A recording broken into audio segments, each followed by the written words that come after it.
Good evening, everyone. This is Herb Ashe, the Mayor of the City of Westminster. I'd like to welcome you at this time to the August 10th, 2020 Westminster City Council meeting. In order to start the meeting tonight, I'd like you to take a moment and pause with us and join me in reciting the Pledge of Allegiance. I pledge allegiance to the flag of the United States of America and to the republic for which it stands, one nation, under God, indivisible, with liberty and justice for all. Thank you. At this time, Ms. Parker, would you take the council roll, please? Certainly. Mayor Atchison. Here. Councilor DeMott. Here. Mayor Pro Tem Seitz. Here. Councilor Seymour.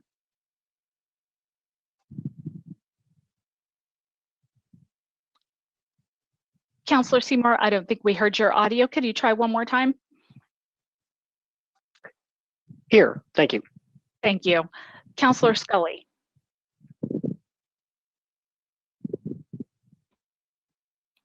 Here. Councilor Smith. Present.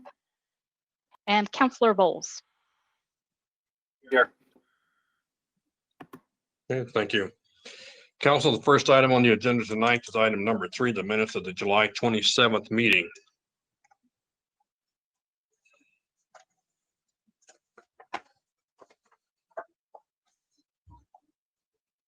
Hang on a second, I had several come in at one time. Mr. DeMott, you're up first.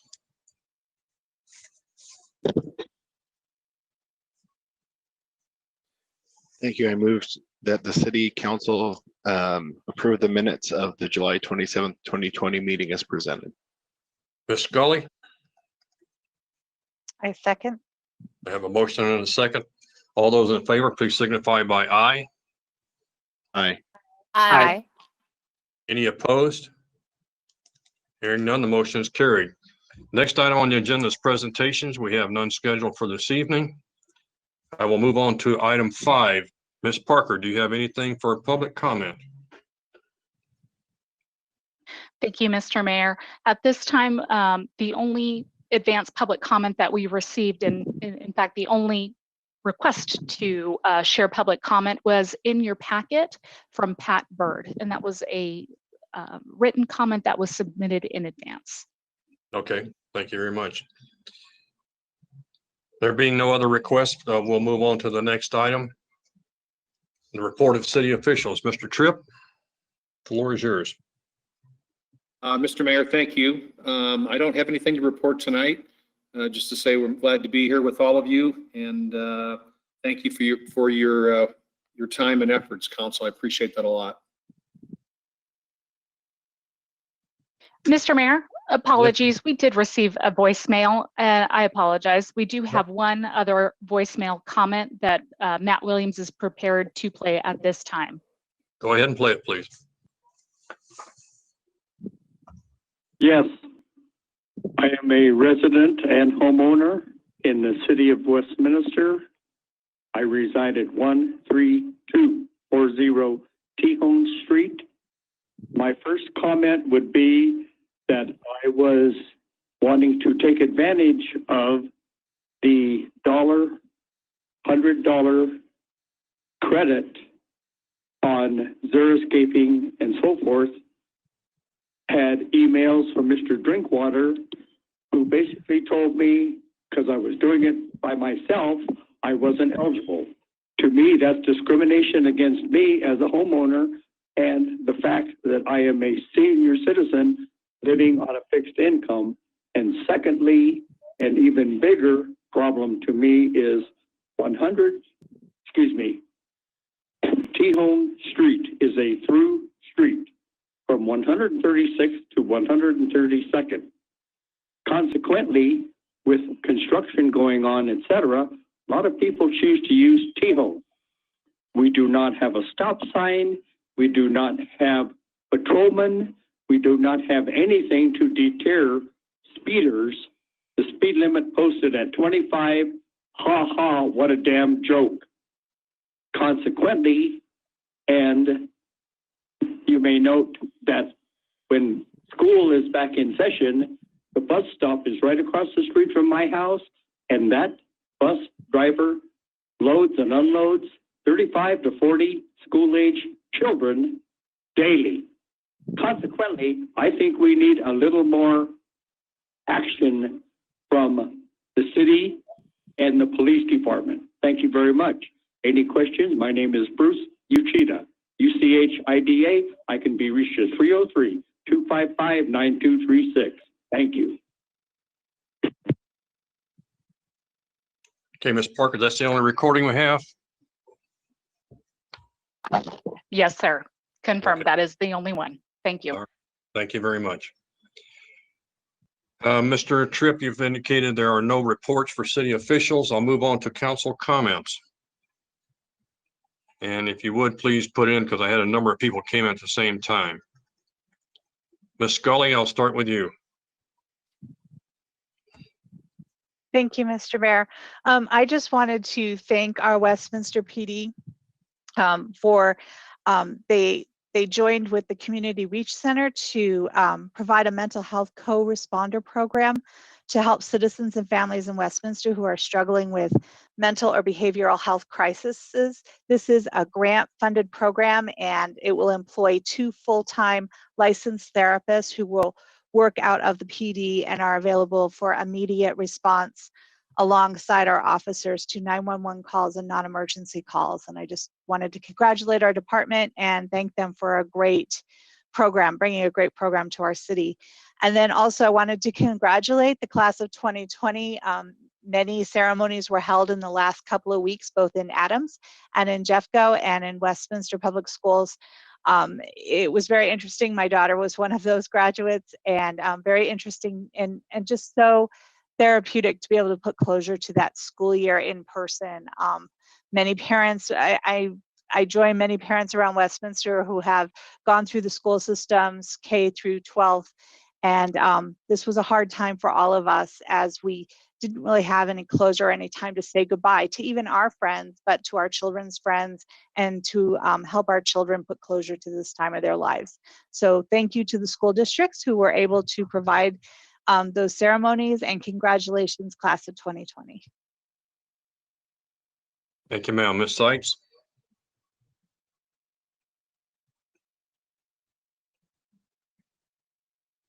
Thank you, Mr. Mayor. I'm going to start with giving some updates on meetings I attended last week.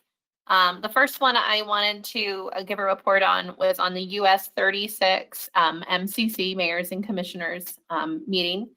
I did want to just go over real quickly what we went through. There was a report from the federal lobbyist going over kind of a lot, and a lot has changed since just Thursday with the president's executive orders, but kind of talking about the impasse between the Senate and the House on their different types of stimulus. With so much going to be going around stimulus, I'm wondering if we should consider participating in that federal lobbyist or our own federal lobbyist again, just having been kind of sitting in for that conversation. Our state lobbyist gave a recap and a rundown on the year. The JBC is Joint Budget Committee is actively meeting, but the state's going to be in hard shape based off of COVID and the economics realities around that. An example of how that impacts transportation is in the highway user trust fund, which is down $62.9 million during the time of COVID, just from, that's the gas tax. So that's just people doing less trips in their cars. So it's going to have significant impact in Westminster. What that means is part of our paving program for our roads. So definitely something to be watching and wary of. They did mention that there is a bill that did not make it through this last year at the state legislature that will probably have a second iteration. This is using electric vehicles. If you have one, you would be free in tollways. And obviously those are two kind of competing values, but revenue might would be, less if we allow that. So there's some concern about that. They also mentioned a ballot measure that is coming over to lower the flat state income tax rate. And there was a question by one of the members, did the US 36 MCC want to take a formal position opposing that? And they did not have the discussion.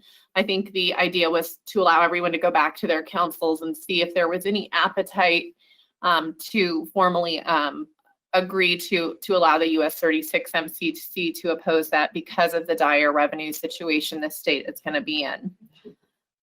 They did talk about the governance of the body itself. How it was left is that the staff for the US 36 MCC are going to come back having documented what the current practice is.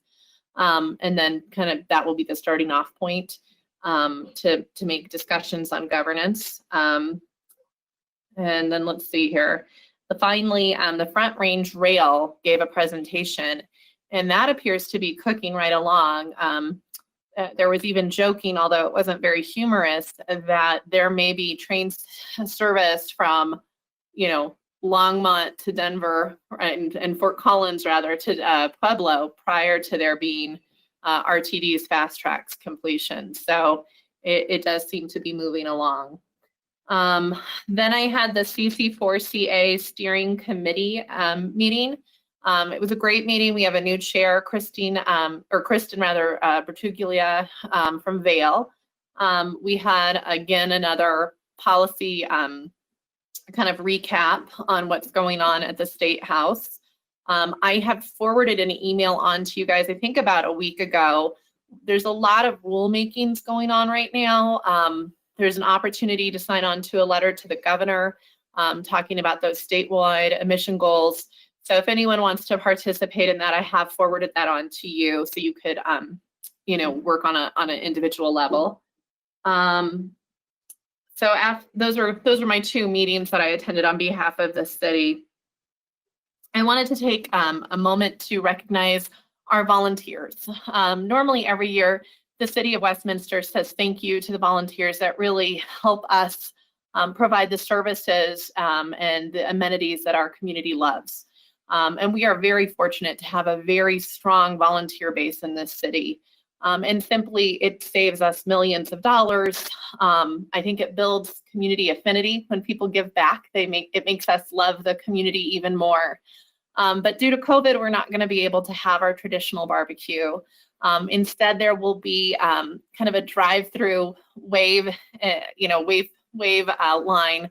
I know the mayor will be attending on behalf of all of council, and there'll be a limited number of staff. It's not the way we wanted to say thank you, but please know that we appreciate you.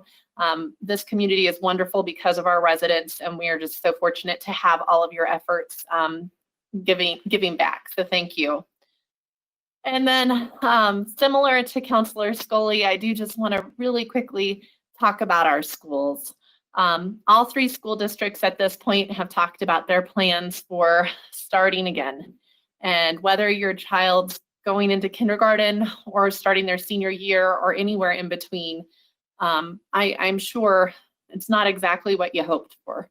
But I am so thankful that we have such wonderful school boards and school districts that have been so thoughtful, that really care about the education of our kids, the social emotional health, and their physical safety and health, and have done everything that they can to make the best out of a very hard situation.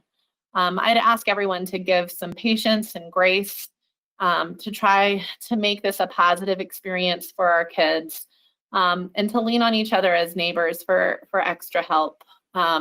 This is going to be a challenge, but I know when we are optimistic, we work hard and we stick together, we can meet those challenges head on. So good luck to all the kids that are getting ready for school, and good luck to those parents. I know for a lot of us, we're going to be wearing a lot of hats that we're not that may not be welcome, but I know we're up to the challenge. Have a good night. Mr. DeMott.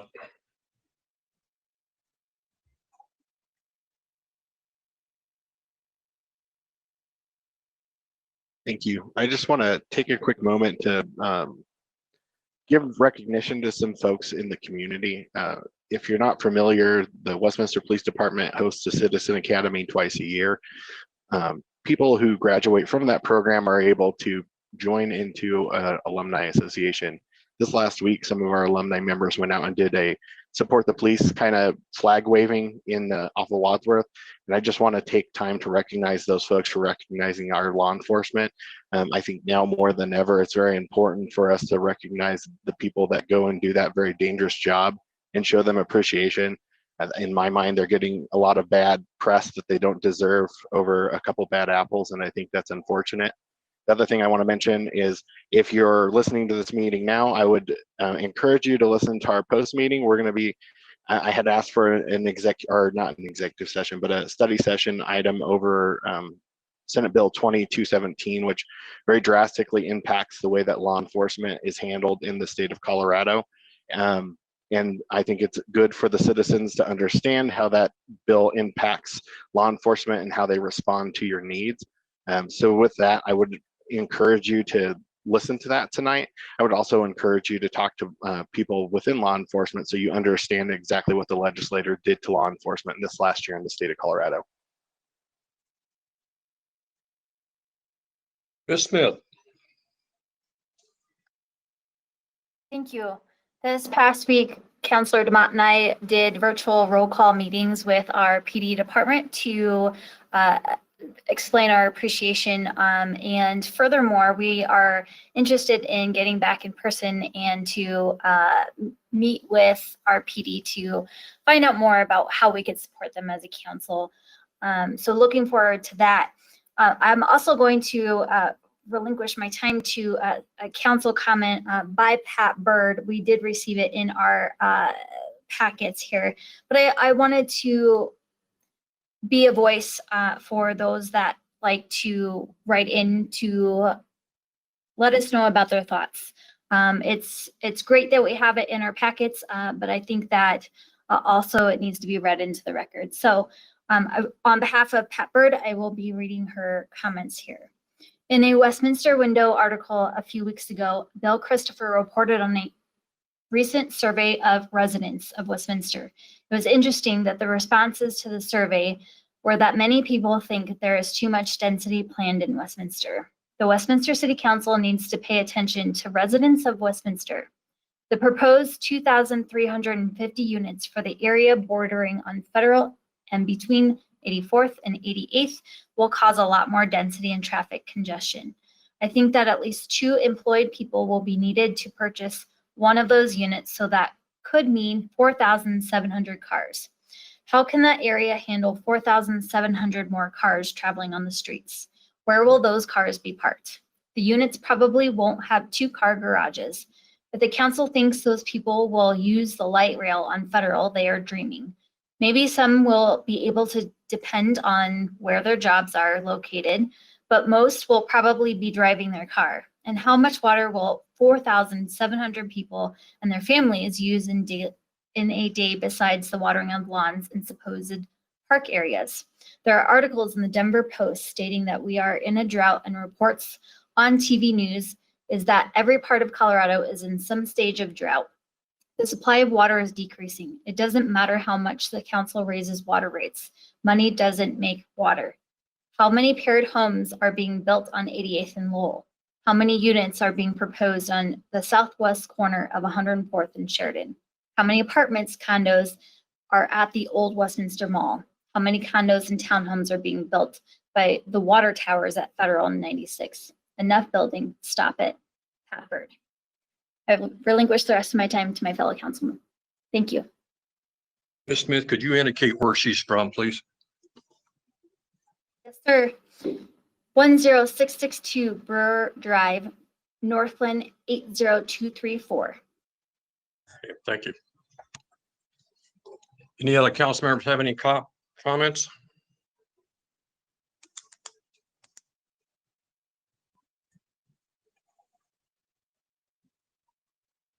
All right, seeing no other comments, Mr. Voles, you had to put in a request to bring forward the motion for the consent agenda, if you would, please. Yes, indeed. Thank you, Mr. Mayor. I move that the City Council adopt the consent agenda item 8A.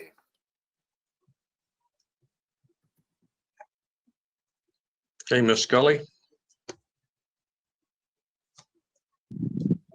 A second. okay, thank you very much. Ms. Parker. Is Mayor your- Atchison.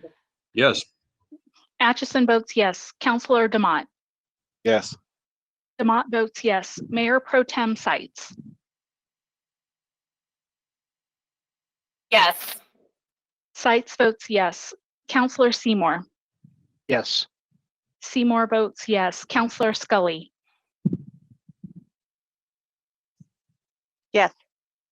Scully votes yes. Counselor Smith. Yes. Smith votes yes. And Counselor Bowles. Yes. Bowles votes yes. all right, thank you, council. Consent agenda is passed on a unanimous motion. Moving on to item number 9 on the agenda, we have no appointments and no resignations tonight. First item on the piece of business for us tonight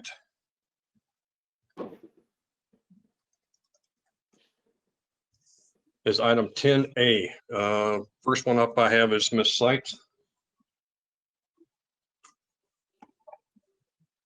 Mr. Mayor, I don't believe I'm up, but I can make the motion if you'd like. Well, you're the only one after Ms. Scully in the queue. So it's either you or Mr. Demott. If you don't want it, I'll pass it to Mr. Demott. Okay, I'm not in the queue. All right, Mr. Demott, are you up? No, sir, I didn't put my name in. Okay, let me try again.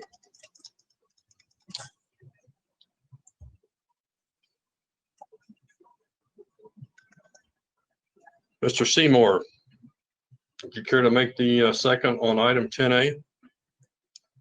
I will make the motion if that's correct. I move to pass Councilor's Bill number 26 on first reading, authorizing the amendments to chapters 8-7 and 8-8 and 8-12 of the Westminster Municipal Code regarding the city's water, reclaimed water, sewer utilities, and utility service rules.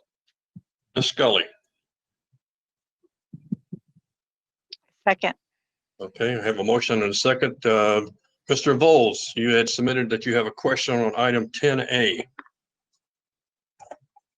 I'm sorry, Mr. Mayor. No, I was just on there as a second. I came in, I think, by mistake, along with Councilor Scully to second the motion. Sorry about that. All right, but you did submit a question on item 10A? No, I did not. Okay. Mr. Demott, do you have a question?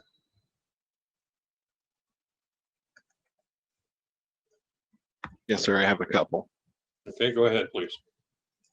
So going through this, and we haven't had an extensive study session on some of the changes that are in here, and I'm kind of concerned as I read through the packet.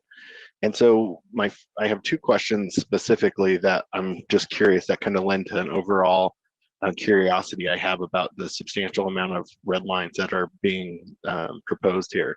And so one of the things that I consistently see through the change is things that are adopted by the Director of Public Works and Utility, who is hereby granted the authority to enact, amend, or propagate such rules as are necessary.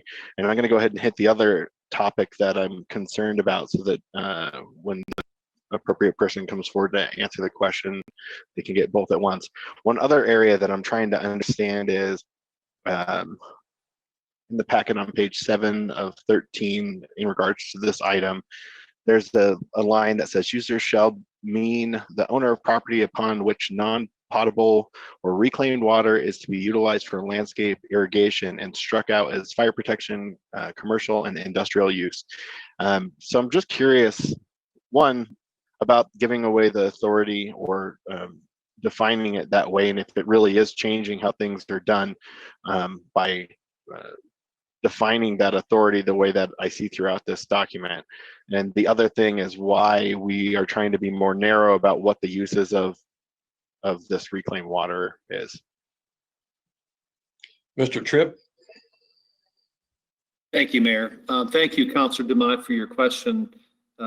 This is a change to the way these rules are enacted, and that moves it from specifically my authority in the ordinance to the Public Works Director, which I'm recommending to you because I think that's where the expertise in the organization and it's actually more forthcoming with the public as to how those rules are created.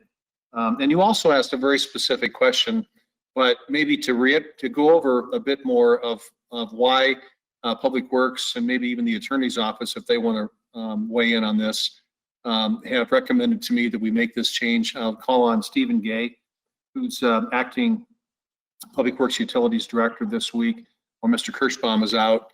And then our counsel, Dave Frankel, if you have anything to add to that.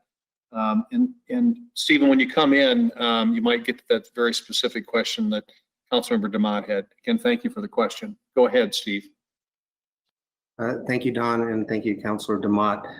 With regards to the authority for the Public Works and Utilities Director, I think that David Frankel and Matt Munch can probably give you a better logic behind that. But from our perspective in operations and managing our utility, we deal a lot with ever-changing environmental or regulatory mandates, and having the ability to move quickly and enact those changes to keep us compliant with those regulations is very, very helpful for us in operating the utility. We had a case back when we did our backflow prevention and cross-connection control. We had to make some modifications based off of state regulations, and it took us, going through council and the city manager's office an exorbitant amount of time to get those modifications made. And that's why we created the service rules to begin with. Now, these specific service rules, sir, deal with the reclaimed water system. And to your specific question with regards to the fire protection, commercial, and those other, those uses are not authorized by the state for reclaimed water. And that's why they're called out to not be included. Those are covered under our water, domestic water connections, our water connections. Did that answer your question? It does. It doesn't ease my concern, but it answers the question. So I guess with that, I think I actually will be voting either to table this so that we can have further discussion in a study session, or I'm going to have to vote no. So I would ask to amend to table this in order for us to have a more distinct, detailed study session to go through these changes, because they're a lot more substantial than I was prepared for. If I may, this is Assistant City Attorney Matthew Munch. I know there was a request to get a sort of a legal input on this question. Councilor DeMott, if you'd like my input. Sure, that'd be great. One of the things you pointed out was that you've seen the same change over and over again, several different locations in this ordinance, several different red lines, which make the, you'll see that it's the exact same wording, defining the utility rules and giving the authority to the Director of Public Works and Utilities. The reason that identical language appears 3 separate times is, of course, we are amending both the water, wastewater, and reclaimed water definitions to have the exact same definition of utility service rules. What this allows, though it's a little bit more work on the front end and causes a kind of a messier, more redlined ordinance, it allows the Public Works Director to create one single document that is the utility service rules that is referenced in all of these places in the code. And therefore, the citizens, developers, anybody who is affected by the utility service rules only has to go to one place to get the one answer on the issue, which is the one utility service rules published by Director of Public Works and Utilities, where they can find everything they need. So by making the change 3 different places and making the delegation in those 3 different places, we're actually saving complexity on the back end. A little bit more work here. Apart from that definition, yes, sir. I was just going to say that makes sense to me from a legal standpoint. If you were going to change it, my uncomfortability is with the actual change of authority. So that's more my concern at this point. But I do appreciate the input. It does make sense for us to make it as streamlined as possible when we're making these changes. And I always appreciate that you guys do that to make our code more simple. I just simply don't know that I agree with the change of authority to allow that downstream from from council and the city manager to the public works director. So I would need more time to think about that if I was to approve that, and I would need a lot more discussion about how we came to that than we probably could get to tonight. So that's why I would either ask that we table it and come back with a study session, or I will have to vote no. So, but I appreciate that explanation. Ms. Smith, let's get Do you require? Go ahead. Go ahead, I'm Mr. sorry. Monk. I just wanted to see, Councilor Demott had any other questions that he wanted legal to address before I put myself back on mute. Nope. Thank you, Mr. Mouch. I appreciate your input. Thank you, sir. Ms. Smith, let's get your questions on the record, please. Thank you. Some of my questions fall, just listening to Councilor Demott's questions fall in line. Mine is, who does the liability fall to if we change that direction as far as who will be responsible for those decisions? That was two of my questions. Wouldn't we want Mr. Tripp to execute these decisions? And then who does the liability fall to in this?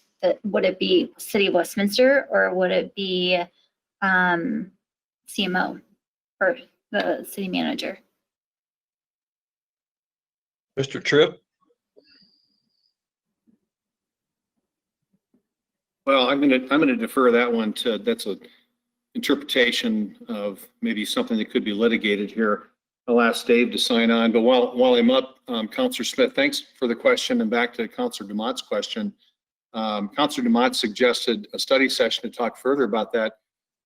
We don't have any objection to that. If you'd like to schedule a study session, it's not uncommon for us to put items on the agenda and for there to maybe be confusion as you read it, or questions that you want to have answered, and we're certainly willing to answer those. Sometimes we can get those questions ahead of time and provide those. Other times they're more complicated and may take a conversation.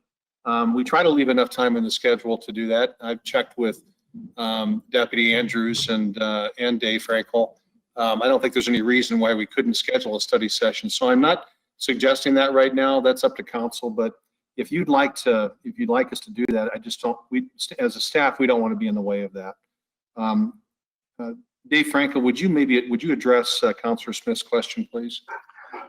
Absolutely, Don. Dave Frankel, City Attorney, and Mr. Munch is standing by as well. But my initial reaction to your questions for liability for decisions, obviously pursuant to the charter, city employees report to the city manager. So to the extent that promulgating service rules is done by the city, it's essentially a city action.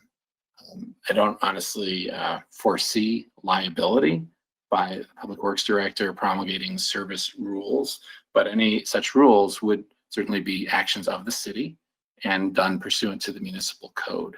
So we would defend any challenges that were received regarding those rules. Okay, thank you.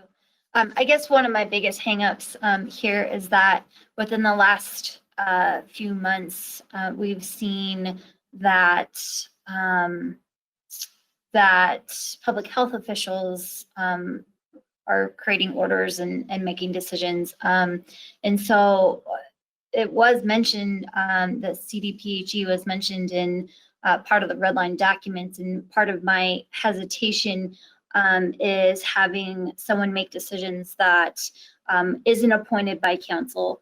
And so that is partly where I have a hang up as far as moving forward with changing the roles and responsibilities of that. And then just in its entirety, I think that I would like an opportunity to discuss a little bit more about what that looks like for us as a city to change those roles. If we have an opportunity to table this, I would appreciate it to talk further into those details. All right, let me finish getting the rest of the questions before we take up that motion, so that if there are other questions other council members have, we can get those on the record. So if we have to go to a study session, staff will be prepared to answer those. Ms. Seitz, let's have your questions. Thank you. I'll be brief. So my understanding, if I heard Mr. Gay correctly, and if I understood both from our packet, in addition to previous conversations, one of the benefits of doing this is to allow us to act more nimbly as different bodies that regulate the city with our water treatment, our wastewater treatment, and our gray water or reclaimed water rather. Sorry, there's a little lightning storm right outside. I don't know if you could hear that thunder. The goal is, as those change, the city doesn't get to decide whether or not we comply with that. That's the standard we have to meet. And so this would allow the Public Works Director to modify our rules to match what we are required to provide in certain treatment levels. Is that correct? Is that the goal of this? Mr. Gay, can you respond? Yes, sir. Councilor Seitz, you're absolutely correct. That is the intent of the service rules. And can you remind me, I believe, and perhaps I'm incorrect, that there are substantial fines and penalties if we were to not meet these standards, including like federal prosecution of the operators of our wastewater treatment plants. Is that correct? Yes, ma'am, that is correct as well. So to me, this doesn't feel like a council policy decision, right? Our policy goals are to protect public health and safety and want to make sure that we're providing high quality drinking water, that we're responsible with our treatment of our wastewater, and meeting the standards of our reclaimed water. And I think we also have a policy goal of not wanting to be too difficult to work with, right? Like we want to be reasonable with the community that interfaces with us. But to me, this doesn't feel like a policy. This seems more like an operational issue. So I am comfortable moving forward with that rationale. I'd be happy to hear from my colleagues how they see this as more of a policy issue that is more appropriate to come to council. But I also want to clarify one thing. This would not give the Public Works Director the ability to raise rates, tap fees, or anything like that without coming to council. We would still retain that policy discretion. Is that correct? Yes, Councilor Seitz, that is correct. And we also have language in the ordinance or the memo that directs us to update council when those service rules and regulations are modified to keep you aware of the changes and the reasons for those changes. Thank you. This is Matthew Munch again. I just want to reiterate that is correct. The Public Works Director would not have the ability to set or modify the rates. That is the sole issue of City Council.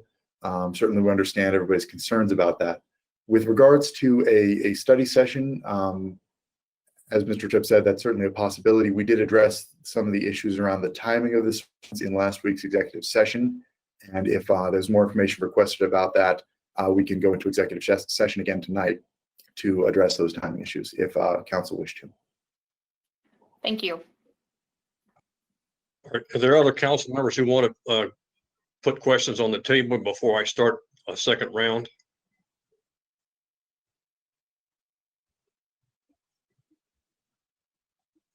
Mr. DeMott, you have additional comments.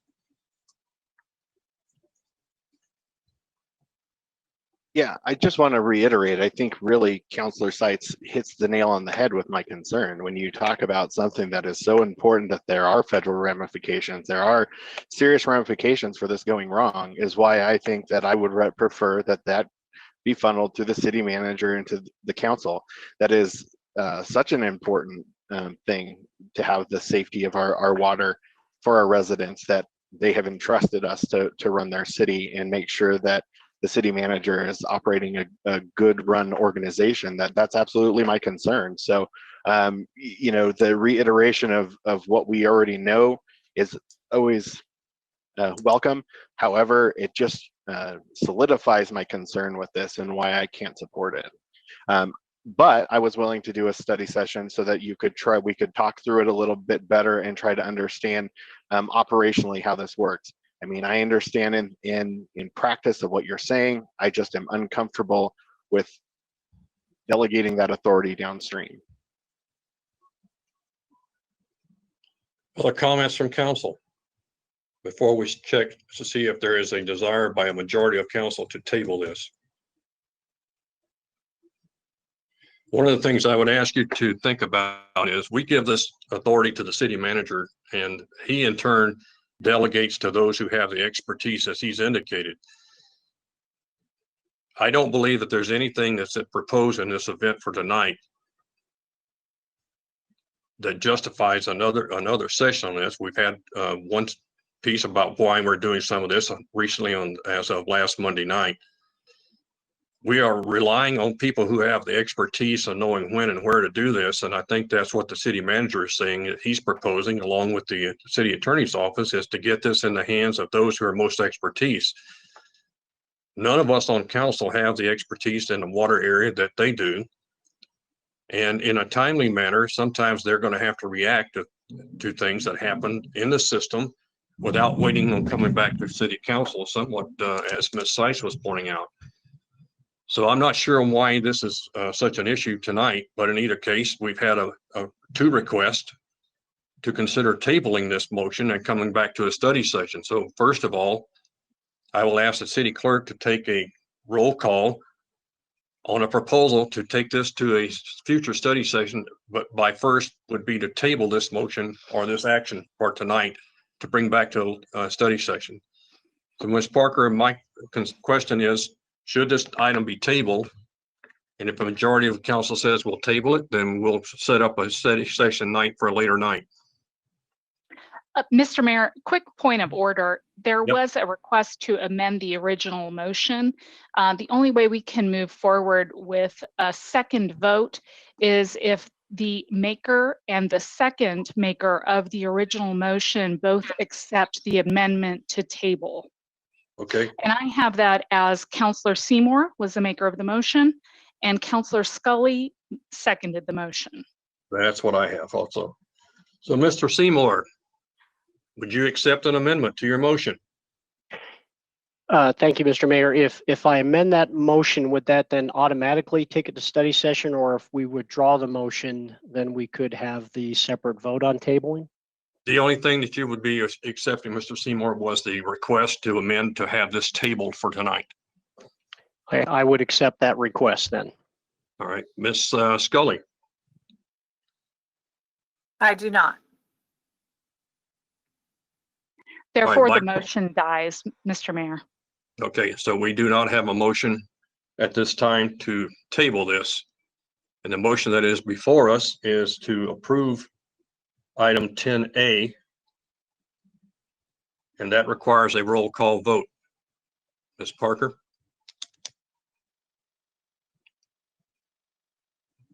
Councilor Demott, Yeah, absolutely not. can you please repeat, Councilor Demott? No. Demott votes no. Mayor Pro Tem Sites. Yes. Sites votes yes. Councilor Seymour. Yes. Councilor Seymour votes yes. Councilor Scully. Yes. Scully votes yes. Councilor Smith. No. Smith votes no. Councilor Bowles. Yes. Bowles votes yes, and Mayor Atchison. Yes, and the motion carries on a 5-2 vote. Moving on to the next item. I'm trying to make sure who's up next. Ms. Seitz, I believe you're up next on item 10B, resolution 29. Thank you, Mr. Mayor. I move to adopt resolution number 29, approving an intergovernmental agreement between the city and Foothills Regional Housing in substantially the same form as presented regarding the Westy Rise Above Housing Assistance Grant Program, developed in response to the economic impacts associated with COVID-19. Mr. Voles. I second the motion. Okay, I have a motion and a second for the adoption of resolution number 29. Is there any comments or questions from council? Ms. Sights? Thank you, Mr. Mayor. And I just want to give a wholehearted thank you to our staff and to Jefferson County and for all parties in helping us come up with a really substantial way to assist our residents who have faced economic impacts due to COVID-19. We know how important housing stability is on individuals, on families, on our seniors, and we really do feel this program is going to make a meaningful impact as people try to navigate the challenges from this pandemic. So thank you. Mr. Vols? Thank you, Mr. Mayor. Yeah, I also want to reiterate and also thank our staff for their work on putting this together. You know, early in the pandemic, we had talked about helping businesses, which was very important, and all of us supported that. It's very unanimous support. And we also said, can we do something for folks who may be having housing crisis due to this pandemic? So staff worked on this. This is a great solution. I thank them for their work on this. We did something similar for Adams County residents at the end of July. So now we're coming back, and this is Jefferson County. I just want to, our residents in Jefferson County, I should say, I just want to say, in reading the packet, it mentions Foothills Regional Housing is the administrator. There's just one line in there where it also says Maker Housing Partners might be. It is actually the Jefferson County Foothills Regional Housing. So I just want to make that clear. We'll be the administrator of this program, but I thank staff for bringing this forward. This is good work. It helps our residents, and it's a very important effort. So thank you for that. And I plan to support this tonight. Okay, Ms. Scully, if you would, please. I don't know that I could say any more than my fellow counselors have, so I will just ditto. Thank you, staff. You did a really wonderful job on this. Thank you very much. Other comments or questions from council?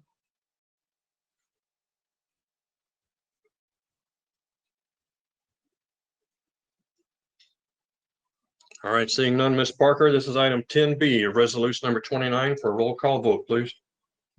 Mayor Pro Tem Sights. Yes. Sights votes yes. Counselor Seymour. Yes. Seymour votes yes. Counselor Scully. Yes. Scully votes yes. Counselor Smith. Yes. Smith votes yes. Counselor Bowles. Yes. Bowles votes yes. Mayor Atchison. Yes. Atchison votes yes. Counselor DeMott. Yes. And DeMott votes yes. Okay, thank you, council. Item 10B, adoption of resolution 29 passes on a unanimous vote. Moving to the next item. This is item 10C, execute a contract with the Senior Hub. And Ms. Sights, I've got you, and then Ms. Smith. As much as I'd love to make the motion, I think Counselor Scully beat me to it. I think I'm Okay, just a second. all right. Go ahead, Ms. Scully, if you would then. Mr. Mayor, this is Dave Frankel. If I could, Ms. Scully, Councilor Scully, just one request I would make. If the motion you are making is to approve,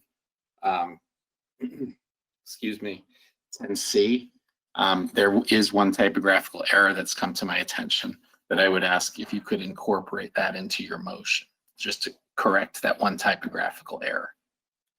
Yes, sir. I'm looking at it. I'm trying to find it.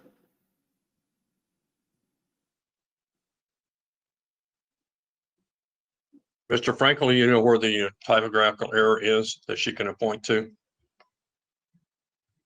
Yes, Mr. Mayor. It's at paragraph 2B of the agreement with the Senior Hub, and 2B references 300 food insecure families per week. And it's my understanding, having spoken to Mr. Moss, that should say 600 instead of 300 food insecure families per week. That would be the correction I would ask be incorporated into the motion. Okay, let's see if I can do this. All right, so Mr. Mayor, I move to authorize the city manager to execute a contract with the Senior Hub Inc. regarding the Westy Rise Food Security Program developed in response to the economic and social impacts associated with COVID-19 in substantially the same form as presented, with the amendment of 600 food insecure families being impacted. All right, How's Ms. that? Light. Second. Okay, I have a motion and a second. Are there any questions or comments in regards to this amended motion?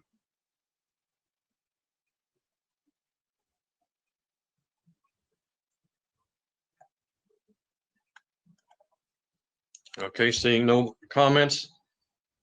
Ms. Parker, we're on item 10C. If you would do a roll call vote, please. Certainly. Counselor Seymour. Yes. Seymour votes yes. Counselor Scully. Yes. Scully votes yes. Counselor Smith. Yes.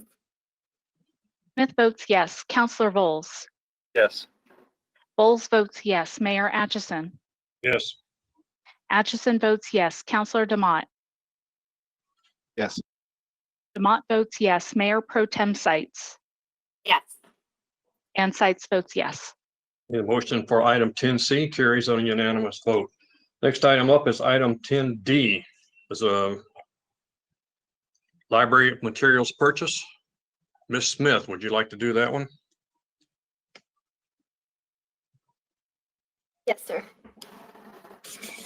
I move based on the recommendation of the city manager to determine that the public interest will be best served by utilizing negotiated rates for the purchase of library materials by technical services, increasing the authorized expenditure amount from $150,000 to an amount not to exceed $250,000 for 2020 from overdrive.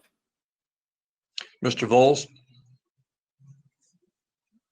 I second the motion. All right, I have a motion and a second for item 10D. Are there any comments or questions from council? Mr. DeMott?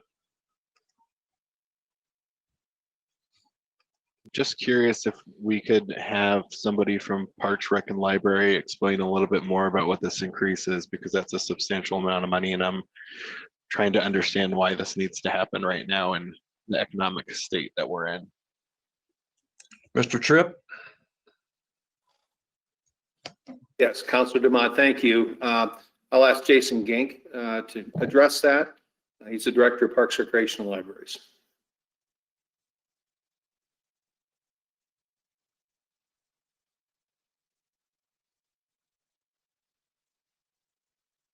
Thank you, Councilor Demott, for the question. I do apologize for the delay and having some storm issues over here, but thank you, Councilor Demott, for the question. And the question was about explaining the reason for the purchase at this point in time. It's a shift in the types of materials we're purchasing in libraries due to the significant increase in the demand for e-materials. Staff actually continue to track a rate of 30 to 40% increases recent as this week in the demand for those materials. So we're shifting the purchase of our books and other types of materials to e-materials to represent patron demand. It is within the existing resources that the libraries has budgeted for the allocation of bringing materials to the community. So this doesn't overall impact what would have went out anyway, as far as costs? Councilor, Jason Gink again, Director of Parks, Recreation, Libraries. The answer is no. We are modifying the costs of towards the purchase of more e-materials versus the book and hard materials, mostly because of again to match the patron demand of the types of materials that they're using. We've seen an increase due to COVID, but we've also seen an increase overall in that type of material. So no, we're not asking to increase the overall budget. We're asking to shift that purchasing more towards e-materials. Okay, great. Thank you for the explanation. Mr. Vols? Yeah, thank you, Mr. Mayor. I would like to ask if it's possible. I noticed in the memorandum about this item, it it's coming out of the general fund, Parks and Rec, and libraries. Is there a possibility, I sent this note along earlier, and I think I already know the answer, but is there a possibility for this to be CARES Act, the federal funding that we receive for COVID? Because a lot of the write-up in the memorandum seems like it indicated that this uptick in use is a lot of COVID-related kind of uses. So, and people are at home now, people are online more often, they have time to do this kind of thing. So we have that increase in use. Is there any way to transfer this, instead of using general fund monies, that we would use CARES Act federal money to kind of backfill this, since it was, I assume, unexpected and unbudgeted ahead of time? Thank you. Councilor Bowles, thank you for the question. And thanks for asking that earlier today. I've had Larry Dorr, our CFO, researching that. I'm not sure Larry's ready to answer that, but I think it's a fair question. As people who are listening to the telecast may want to understand, the two counties that we're jurisdiction with, Adams and Jefferson, have provided us a little over $10 million in CARES fund from the federal government that can be used for expenses related to COVID-19. And I think the question you asked is, since this is connected, in fact, and spinning away from hardcover copy expenditures to electronic expenditures, would those expenditures be eligible? So Larry, if you're able to answer that tonight, please do so. If not, we're still researching that. We'll sure work on that and have an answer later on when we provide the follow-up on the COVID expenditures. Larry? Thank you, Mr. Tripp. Once again, Larry Dorr, Chief Financial Officer and Deputy City Manager. I appreciate the question, Mr. Vols. Absolutely. We do want to take a look at the eligibility of the spending. I would say that first blush, this looks to fit the model for CARES, but we want to be very cautious about that. Also, we've done our planning in the area of social recovery, but we know that as we continue through these processes and the CARES implementation, that we believe that we'll have some funds that will be available. Certain projects may come in a little bit under budget, things like our hazard pay program and PPE purchases and others. And so we'll probably be revising that budget as we go along. But first and foremost, we have this within our existing appropriations within Parks, Recreation, and Library. So we have those appropriations available. We know that we want to bring these services to the Westminster community, and we do need council's approval, obviously, given the size of the expenditure. But we will have the opportunity to continue to really thoughtfully look at the eligibility for spending under CARES, and then look at our available funds within CARES. And if we can make that shift at some time in the future, then we'll report that back to council and hopefully take up that opportunity. But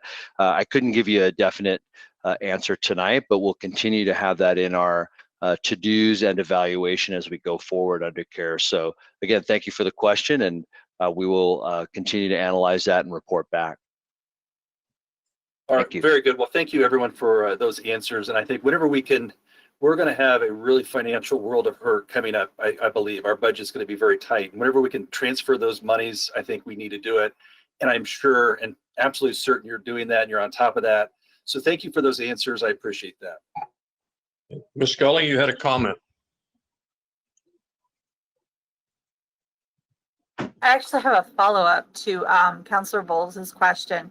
So if we were to approve this tonight, do we have opportunity later if we discover that this could be CARES Act funding use? Do we have to come back and re-vote on this, or can we vote on it and then change where the funds come from later? Is that acceptable? Or do we need to perhaps table this until we can get clarity on that question? Thank you, Councilor. Oh, yeah, thank you, Mayor, and thank you, Councilor Scully. No, we would want or suggest that the council adopt this resolution so that the expenditures could be made right away and the services implemented. Again, the funds are already appropriated, but rather the size of the disbursement needs to be approved. Then subsequently in the future, should we come to the conclusion that it's an opportunity to utilize CARES funds and it fits within the overall appropriations and we have funds available, why we'll bring back a second action for the city council to approve if that's an opportunity utilize CARES funds as suggested, and it fits within the overall. So step one, we want to get these services to the Westminster community. That's what's on the table here for tonight. And then we'll follow up with a second action in the future. Okay, thank you. Mr. Dorr, just for a clarification, in most of these cases where we've got CARES dollars, we're spending dollars, then submitting those for reimbursement approvals through either Jefferson or Adams County. Is that still correct?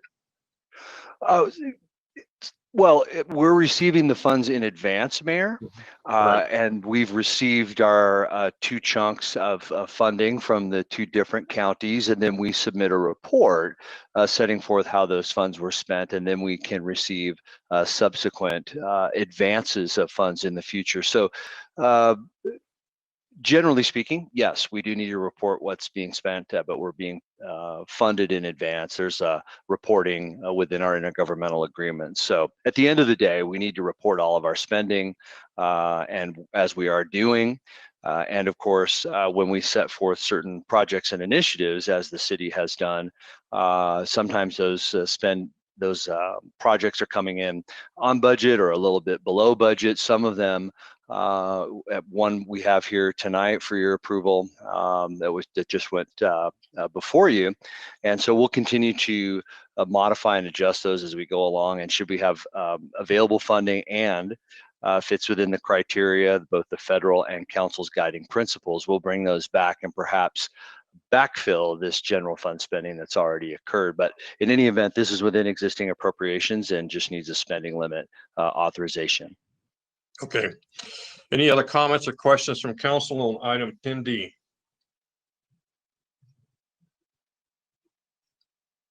Ms. Parker, this is item 10D. It's a roll call vote if you would, please. Councilor Scully. Yes. Scully votes yes. Councilor Smith. Yes. Smith votes yes. Councilor Bowles. Yes. Bowles votes yes. Mayor Atchison. Yes. Atchison votes yes. Councilor DeMott. Yes. DeMott votes yes. Mayor Pro Tem Sites. Yes. Sites votes yes. And Councilor Seymour. Yes. Seymour votes yes. Okay, thank you, council. Item 10D, the motion is carried on a unanimous vote 7-0. Moving on to the next item, item E1. This is ratification of expenditure for Burlington Northern Santa Fe Railroad. And let's see where that. Mr. Seymour, I think you're up. Thank you, Mr. Mayor.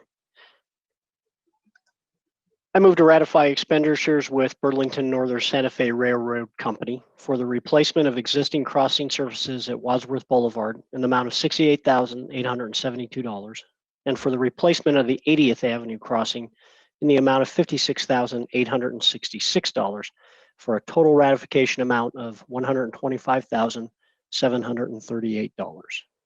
Ms. Smith, Second. I have a motion and a second. Remind everyone, this is a 2-part program, so there will be a second motion required as well.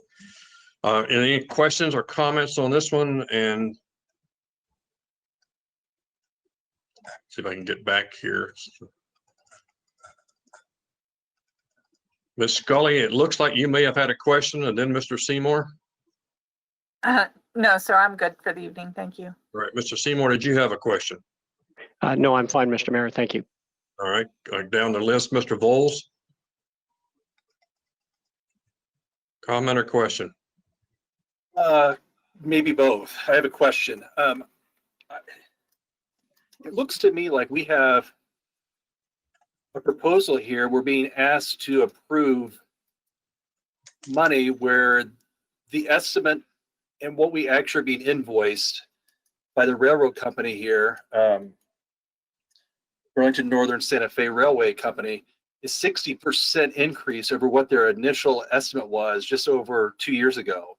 I guess my question would be, why do we know why the estimate was so low and then what the actual cost was 60% more than what we were told it was going to cost for? And I should say, I understand the sole source, they use their own crews to work on these railroad crossings that cross our city streets. So I understand that there's train rerouting there. So I don't need answers on sole source. I understand that they are the sole source and why they do it. It makes sense for efficiency, but I don't understand the cost and why we had a 60% increase in what they told us. Now what we're being asked to pay. And I don't, like in the packet, it appeared that we're not getting any answers on why that such an increase. Can someone tell me, explain that to me, please? Mr. Tripp, who would you like to defer this one to? I'll take an immediate shot at it and then ask Matthew Bocco, our General Services Director, to follow up. Thank you, Counselor, for the question, and thanks earlier today for preparing me for this. You're absolutely correct. The Burlington Northern is doing this work on behalf of the city. These are to do improvements to 2 railroad crossings, and I think the community is and will appreciate a lot. Yet, having said that, we rely on the estimates that they provide because they do this work, and it's not unusual for those estimates to not be right on that number when those bills come back to us and we're responsible for those payments.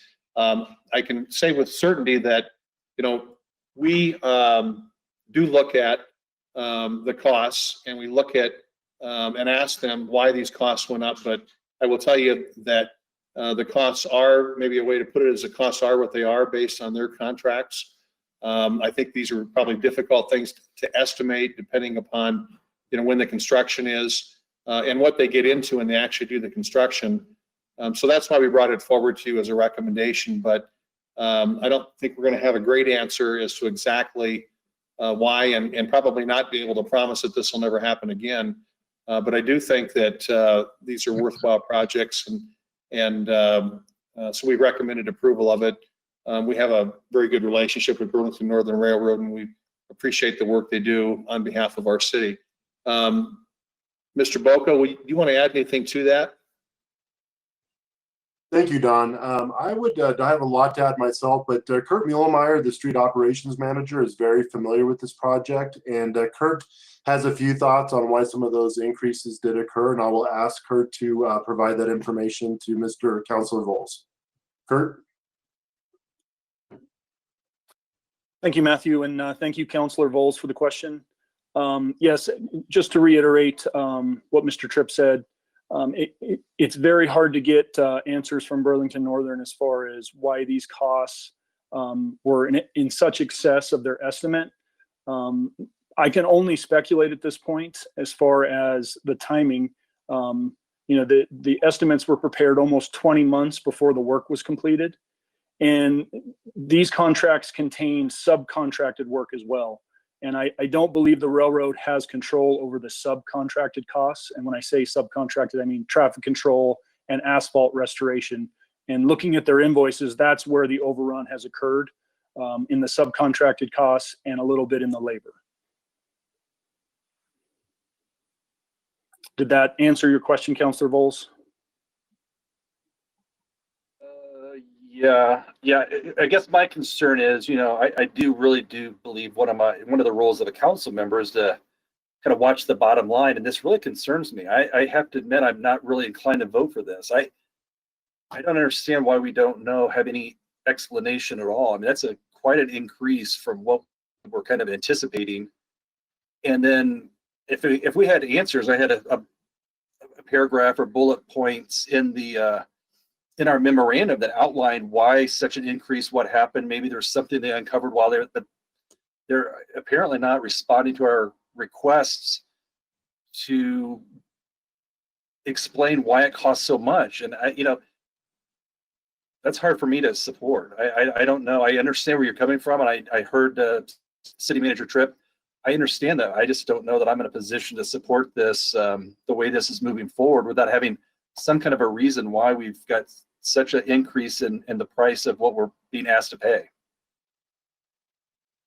So I guess that's a question, and you answered it, and I guess that is my comment. So I guess I was right when I said I had questions and comments. I think because of the increase in the way this is being handed to us, I will not be voting for this tonight. So thank you. Okay. Mr. Frankel, I'm going to ask you I know one of your staff members is on the call that had some recent dealings where we've dealt with BNSF and Union Pacific both, where we were in belief that we had an agreement, and then all of a sudden we got a huge price hike with little or no explanation. In my experience, this is not uncommon in dealing with some of the railroads where we have no control over who they hire, what they price out. Do you have any dialogue you might want to add into that? Thank you, Mr. Mayor. Dave Frankel, City Attorney. I don't know that Mr. Munch is still on the call, so I will field your question myself. And obviously, the maintenance of the crossings is something that BNSF wants to control itself. And I think the best available information we have, as Mr. Muhlemeyer indicated, was where the overruns were occurring on this particular contract were with the subcontractors. And that if the original estimate was some 20 months old, I suspect that is what's driving the overrun, the older initial estimate plus BNSF subs relative to the asphalt and other ancillary work, I believe, part of the crossing maintenance. As far as options, if we want to resurface or facilitate the resurfacing of these crossings within our city, honestly don't know that there's any other way to accomplish that than by going through BNSF. So long way of getting around to that potential bottom line for you, Mr. Mayor. Okay, thank you. Mr. DeMott, you have a comment or a question? No, I withdraw after Mr. Frankel's comments. Thank you. All right, Ms. Smith? Thank you. I just want to say that it's working with BNSF for 10 years in transportation. It's been incredibly difficult to work with them, and they've come back with increased costs. And so I can understand, while it's not, while I would like to see red lines and see where we're at with the dollars, it's incredibly difficult to, one, communicate, and two, work hand in hand on those red lines. And so just personally in my career working with them, I understand the nuances here with this. And so while it's hard for me to vote yes for the increase in dollar amounts, I 100% understand the challenges it's been to continue a partnership and to work with BNSF. So that's where I'm at. Okay. And I appreciate Mr. Frankel's comment that we really don't have a lot of options of who to join in with this, because this work is being done on their property by them. And if there's something we want to have done around railroad crossings, we don't have another option to go to.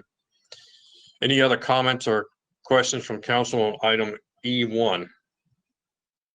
Mayor, I really appreciate and respect Councilor Vol's concern about this, and it is a bit embarrassing to bring something like this forward, frankly, that we can't provide better answers to you. The one thing I would say that the taxpayer needs to know, and I want you to know too, is that, we do our diligence in terms of verifying that these are actually expenses that they had with contractors or for materials of work that they do. So I can provide certainty to you that we paid for something, we paid for work that was actually done. And on that basis, we made a recommendation to put this on the agenda and would ask for your approval. But I do respect it, Councilor Bowles. Not a problem. Thank you, Mr. Tripp. If there are no other comments, I see nothing in the queue. Ms. Parker, this is item 10E1 for a roll call vote. Counselor Smith.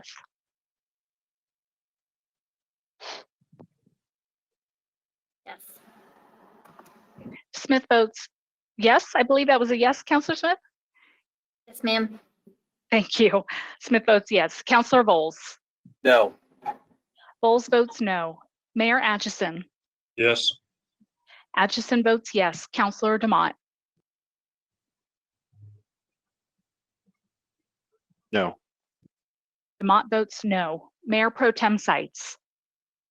Yes. Sites votes yes. Counselor Seymour. Yes. Seymour votes yes. Counselor Scully. Yes. And Scully votes yes. Okay, the motion is carried on a 5-2 vote. Mr. Seymour, would you carry the second part of that item 10E2, please?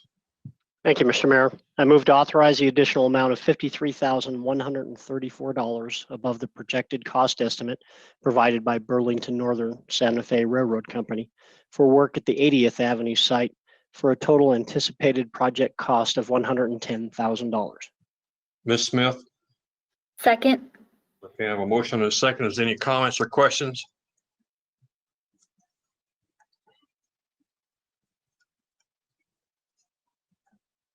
Okay.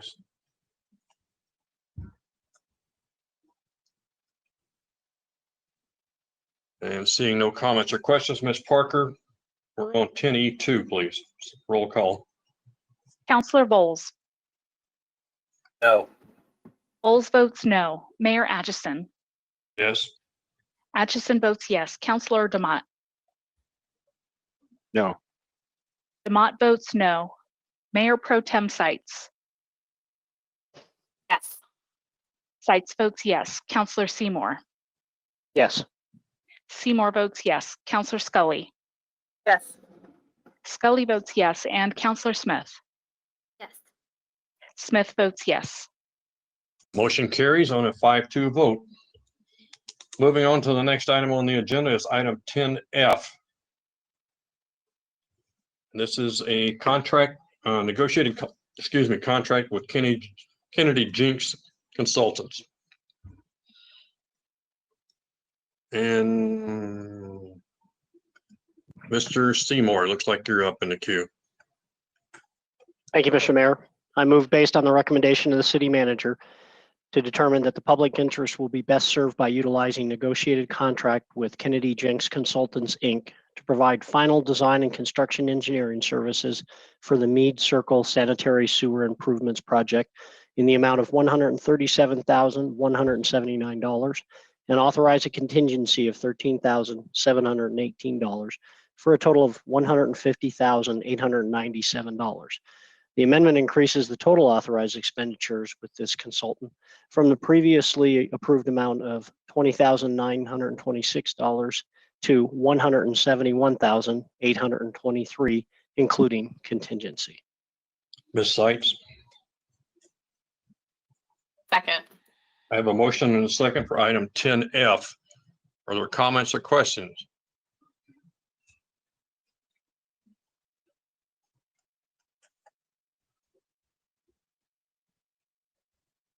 Seeing none, Ms. Parker, item 10F is a roll call vote, please. Mayor Atchison. Yes. Atchison votes yes. Counselor Demott. Yes. Demott votes yes. Mayor Pro Tem Sites. Yes. Sites votes yes. Counselor Seymour. Yes. Seymour votes yes. Counselor Scully. Yes. Scully votes yes. Counselor Smith. Yes. Smith votes yes. And Counselor Bowles. Yes. Bowles votes yes. Thank you, Council. Item 10F is carried on a unanimous vote. Moving to the last business item on the agenda for tonight, we're moving on to item 10G. This is a contract amendment with White and Smith. And 10G, Mr. Voles. Thank you, Mr. Mayor. I move to authorize the city manager execute an amended contract with White and Smith LLC for the Harris Park task identified within Code Forward contract, adding $34,230 to the task amount of $62,655 for total authorized expenditure not to exceed $96,885 for the Harris Park task, thus bringing the total Code Forward contract total to an amount not to exceed $499,761. Thank you. You did mean 499,000. Yes, I did actually. Yeah. Okay, just want to make sure. Ms. Scully? I second. I have a motion and a second. Mr. Demott, you have a question or comment on item 10G? A little bit of both. First question I have for staff is, how does this play in, or how important is this to the comprehensive land use plan change? Thank you, Councilor Demott. Dave Downing is on the call tonight on our meeting and is going to be handling between him and his staff questions on this issue. Thank you, Mr. Tripp. It's Dave Downing. Actually, since Andrew Spurgeon is listening in and he's very familiar with the Harris Park plan and is actually the staff lead on the comprehensive plan, I think it'd be best to have him answer your question. All right, Mr. Spurgeon, if you would, please.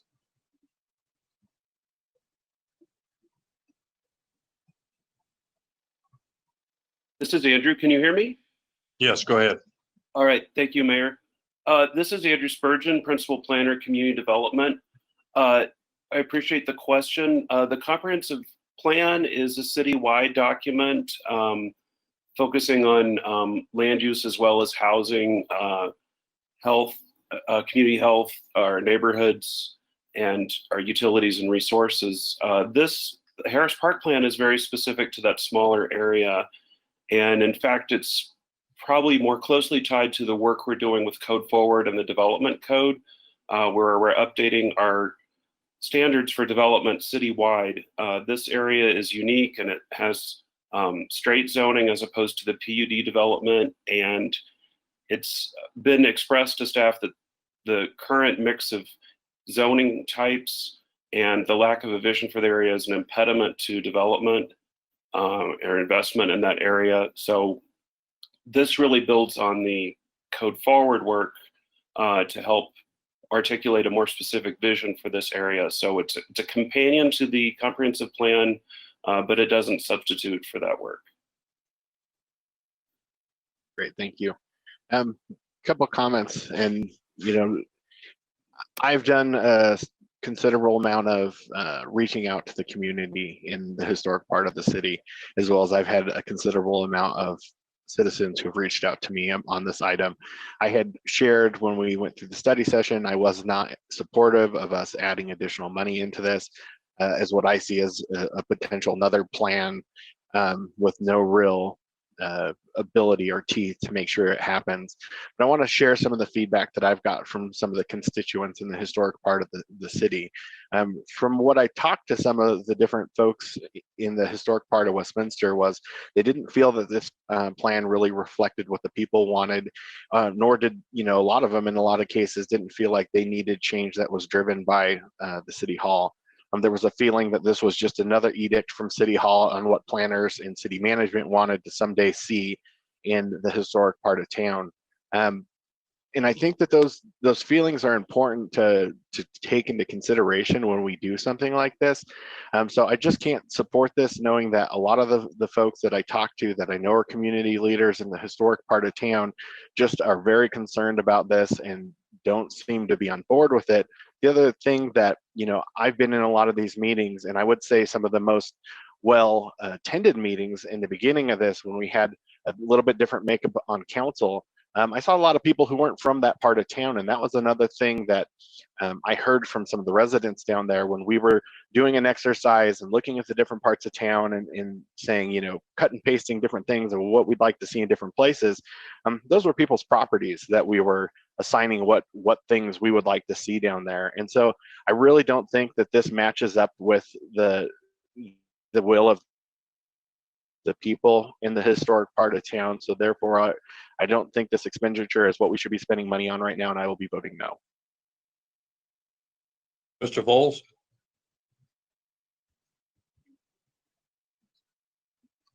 Thank you, Mr. Mayor.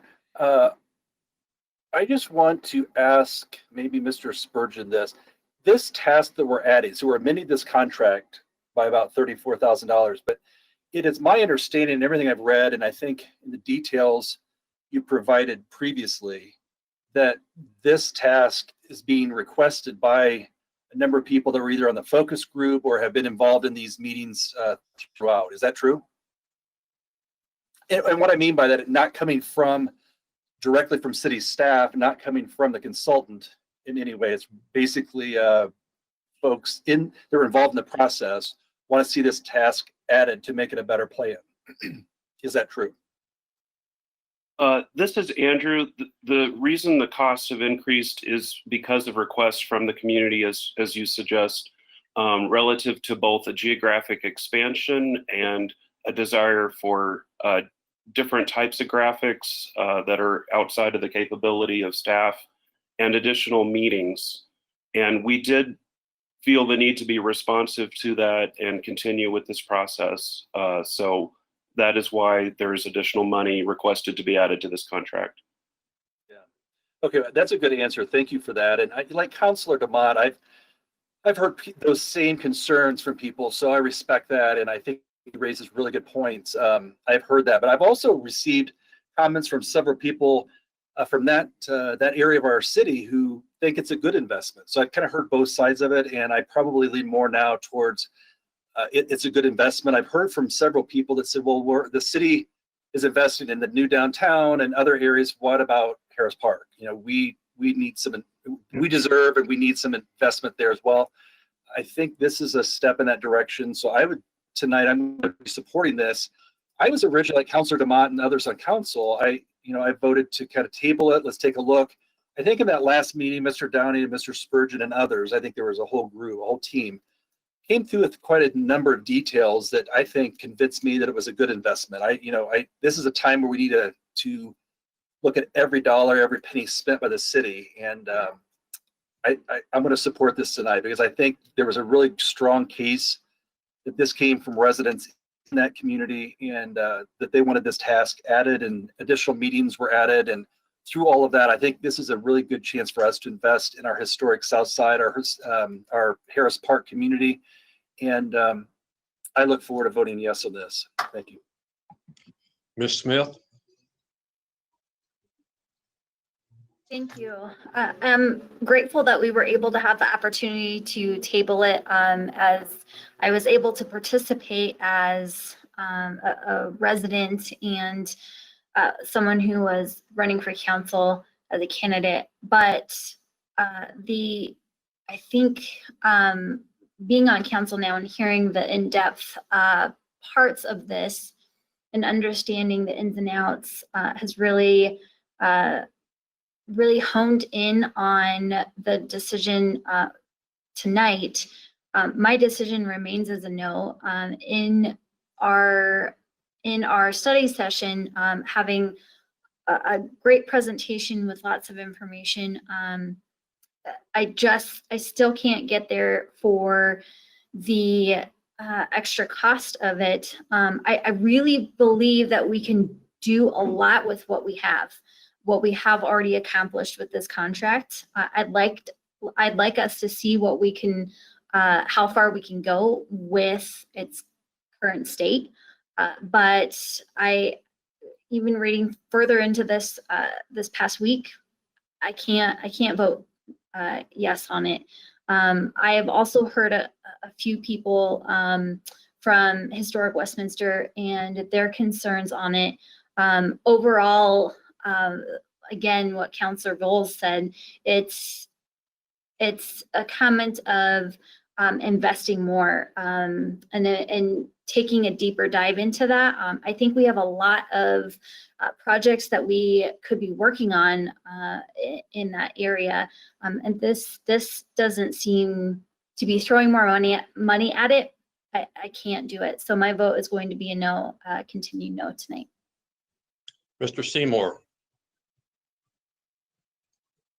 Thank you, Mr. Mayor. And I have also heard from a great many residents and also participated in some of the early forums.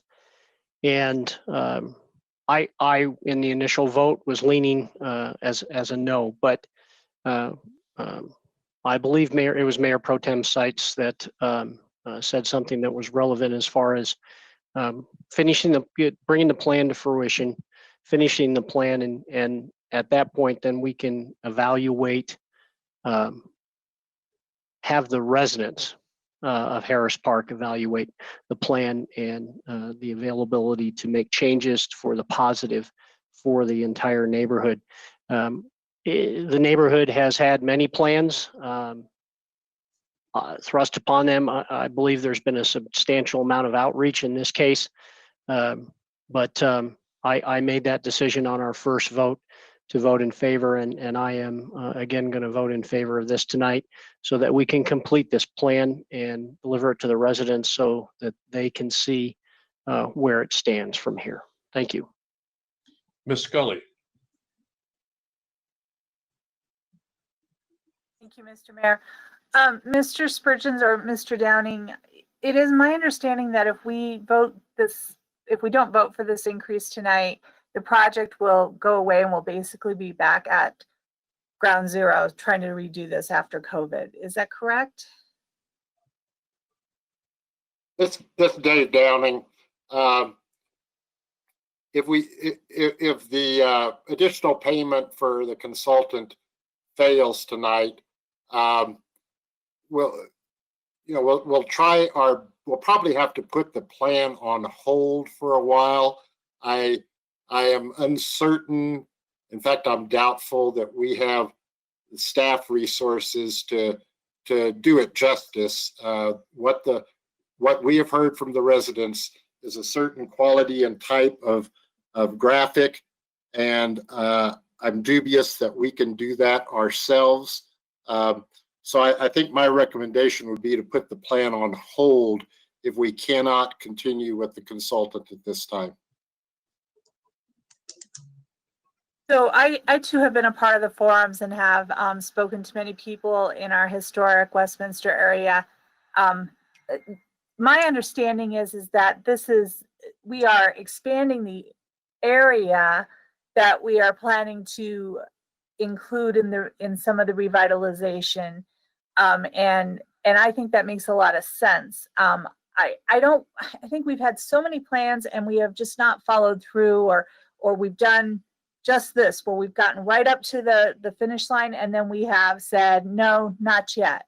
And I just feel like the people in this area, our residents in this area, are ready for this. They have spoken, they have attended these forums, they have used their voice. I think we owe it to them to go ahead and approve this increase so that we can finish this project the way we need to. So I will be in favor of this tonight. Ms. Seitz. Thank you, Mr. Mayor, and thank you to my colleagues. I think this has been a really good discussion. I am also going to vote in favor tonight to support the completion of the Harris Park plan and for the additional monies. And I have a few reasons for that. When we ask our community for their input and they invest time, and in this case, it was multiple evenings, kind of visioning their community, their neighborhood, what ideally they'd like to see happen there. And we have the opportunity to remove some barriers that our current plan puts on investment in that community. I think that's a good thing. And I think we need to honor the time and the thought that our residents put into this. The fact that the expansion is due to residents saying, hey, you guys got the boundaries wrong. For this to be meaningful, we need to expand them. And we want to have clear graphics explaining to the investment community exactly what we mean by this. That is consistent with the amount of professionalism and clarity that we provide in our other plans in the city. And I don't think we should invest less or try to do some homespun approach in this portion of our city, which I think is an undervalued asset often. I believe in the enthusiasm that I saw in the rooms talking about this with the members of the community.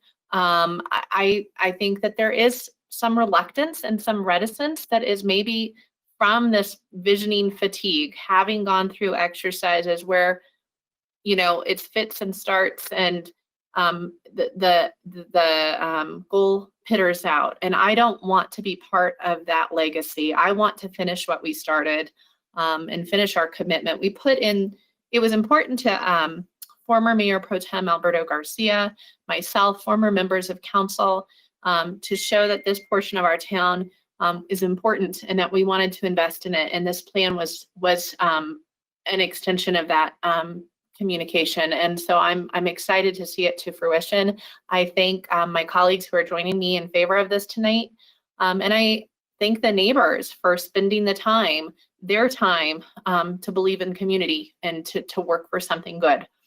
So I'm very long-winded, but I am going to be voting yes. Are there other comments from council?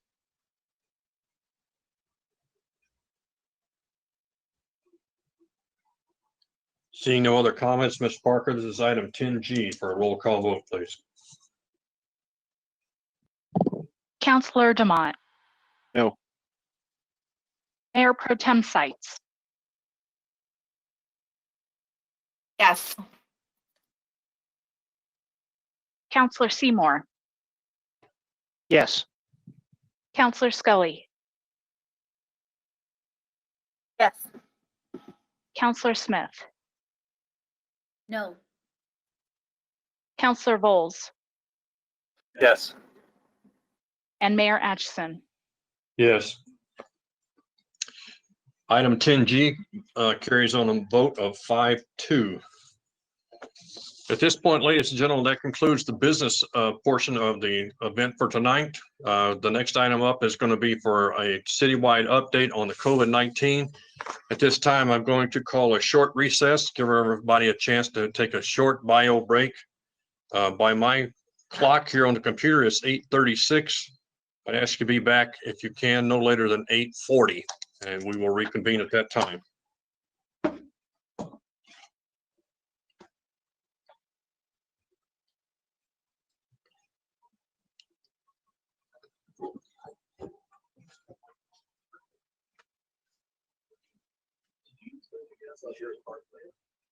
You know how much time we spent on that thing? How many hours we spent on that? We spent a hell of a lot of time.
All right, Ms. Parker, can you confirm the council's return, please? Certainly. Mayor Atchison? Yep. Councilor Demott?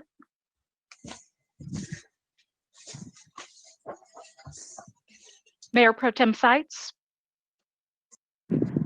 I am here. Councilor Seymour?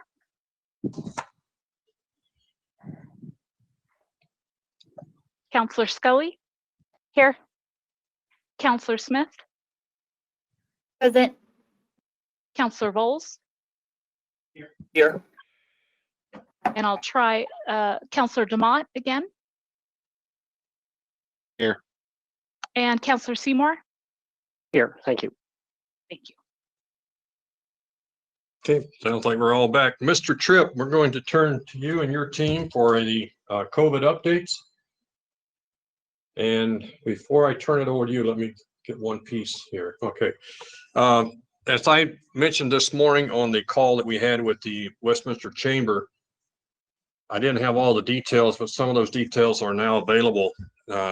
We talked about the fact that we're continuing testing at the MAC for our uninsured and homeless groups, where that's going to continue. But the one we announced this morning was the new one that the state had set up, that we are now having a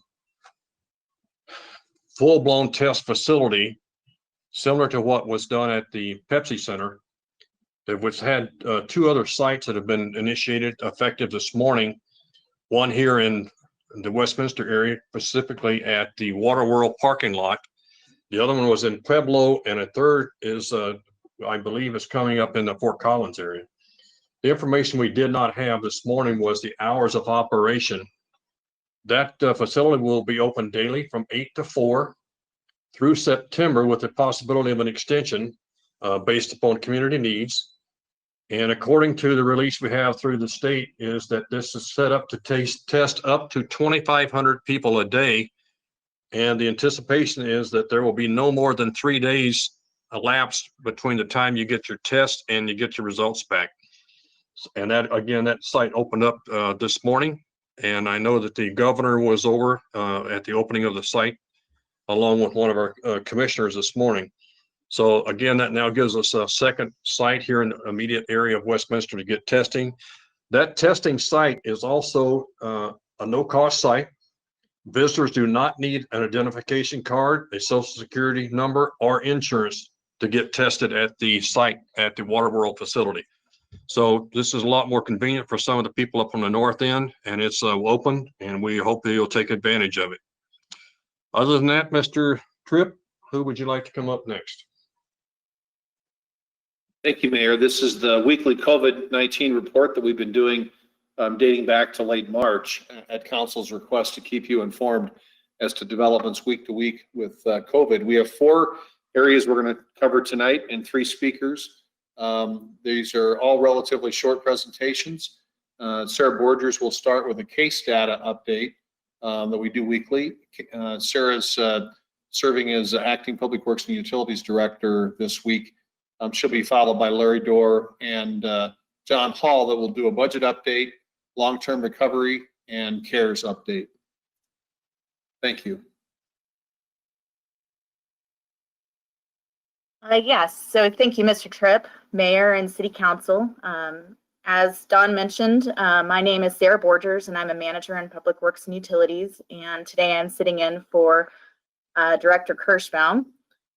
I'll be sharing the same 4 updated slides that Director Kirschbaum has presented in previous weeks. So this should all look familiar to you, just a different voice this week. I'm also happy to be sharing just a little bit of cautiously positive news with some caveats. So if we could see the next slide, please. Last week, if you recall, there was a bit of drop in the number of cases, and at the time there wasn't enough data to identify that there was a clear downward trend. We didn't know if it was a blip or if it was a trend. And there was also a comment by Dr. Johnson last week that he had expressed some caution with the data as test results have been backlogged. But this week, the state, Jefferson, and Adams County all are showing decreases in the number of reported cases. At this point, there does appear to be the start of a downward trend, which is a bit of positive news for us. So the graph you're looking at here is from the CDPHE's website. It's updated through August 8th, and it's a 3-day moving average of reported cases statewide. As you can see, we reached a peak of around 700 in the second half of July, and this past week seemed to be around 400 or so. Next slide, please. So this is Jefferson County data reporting through August 7th. The dark green line is the same 3-day moving average for Jefferson County. And this data shows a similar peak in the second half of July with a downward trend over the last couple of weeks. Next slide, please. So this graph is for Adams County's 3-day rolling average. It's reporting through August 9th. And as has been mentioned previously, Adams County's website only shows about a month's worth of back data in this graphic, but it does show a similar peak in the second half of July, which has been decreasing for the last couple of weeks. Next slide, please. So this graph was more recently added within the last week or so. And this one is a bit changed from the one that you saw last week. The graphic last week showed a summarized weekly data. The state's now showing this information in the same 3-day moving average that the other graphs are shown in. So it's the same data, just essentially a finer time scale. So walking through this graphic briefly, the tan and teal bars correlate with the left-hand axis and show the number of tests performed. And that red line is correlated with the right-hand axis and shows the percent positive of those tests performed. So those percent positives had been increasing slightly beginning in early June into July. Does look like it's leveled off somewhat and perhaps maybe tapering off a bit. We'll keep a close eye on that as well. So Matt, if you could switch back to slide 2 briefly. This is certainly positive indicators here that lead us to believe we are headed in the right direction, but we do have a bit to go. If you could go one more back, that would be awesome, Matt, with the state data. Thank you. The data is showing peaks and valleys, sort of trends, and so we remain cautious of reopening additional facilities prematurely. Staff continues to monitor the data and are encouraged by the downward trends. And as we continue to monitor plans for schools around the area, staff continues to work hard to balance the community benefits of opening facilities with the potential downfalls of opening these facilities too early. At this juncture, facilities that have been opened will remain open, and the opening process for other facilities will remain on pause for this week. However, staff will continue to closely monitor these trends and related news to inform next steps. And that's what I have for this presentation. I'm happy to answer questions, or we can move on to the next presenter.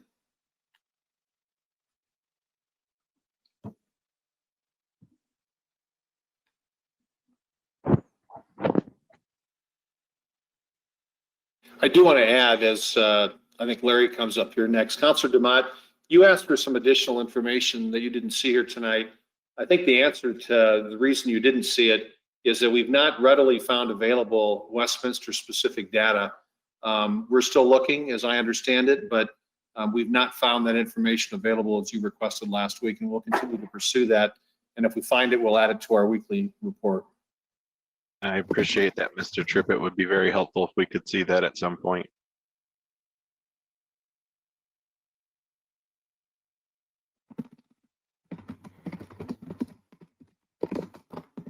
Thank you, Sarah. Thank you, Mr. Mayor. If it's your pleasure, this is Larry Dorr, Chief Financial Officer and Deputy City Manager. I'll just move us ahead to budget update unless there are any additional questions. I don't see any there, Mr. Mayor, in the chat, so I'll just plow straight ahead with a very short update on city budget. I just want to have a couple of follow-ups for you, Mayor and Council. I want to let you know that next Monday on the 17th, staff will set up a special regular meeting of the City Council so that you may review and entertain an emergency ordinance to extend city budget deadlines through the end of November, given this state of emergency that the city has experienced, and of course the COVID-19 pandemic.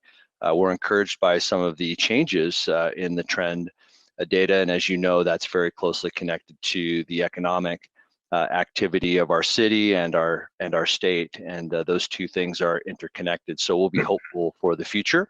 At the same time, we know that the case and death rates and hospitality are changing. Hospitalization are changing quite a bit, and we want to do as much budget planning around that as possible. Additionally, the city is vulnerable to changes in state and local orders in terms of its economic activity. So we'll be bringing forward for you on Monday night this emergency ordinance for your consideration. And also, I want to let you know that we will be presenting results of the polling activity related to potential changes in city revenues as described at your council planning session here at the end of July. So we will have those results and provided in a presentation to you, Mayor and Council, a week from tonight. And of course, city staff is working very diligently toward the next steps in the budget process. We've closed our books for the month of July and began today organizing and analyzing all of the data, revenues, and expenditures for the month of July, and we'll present updates to you on those results as soon as possible. With that, those are the updates from the CFO's office on the budget, and unless there are any questions or comments, then we'll just proceed to long-term recovery. Mr. Mayor? Mr. Dorr, you have a question, I believe, from Mr. Demott. Thank you. I had an email that I had sent a couple days ago or yesterday, actually Saturday, and I haven't heard anything back or have an acknowledgement.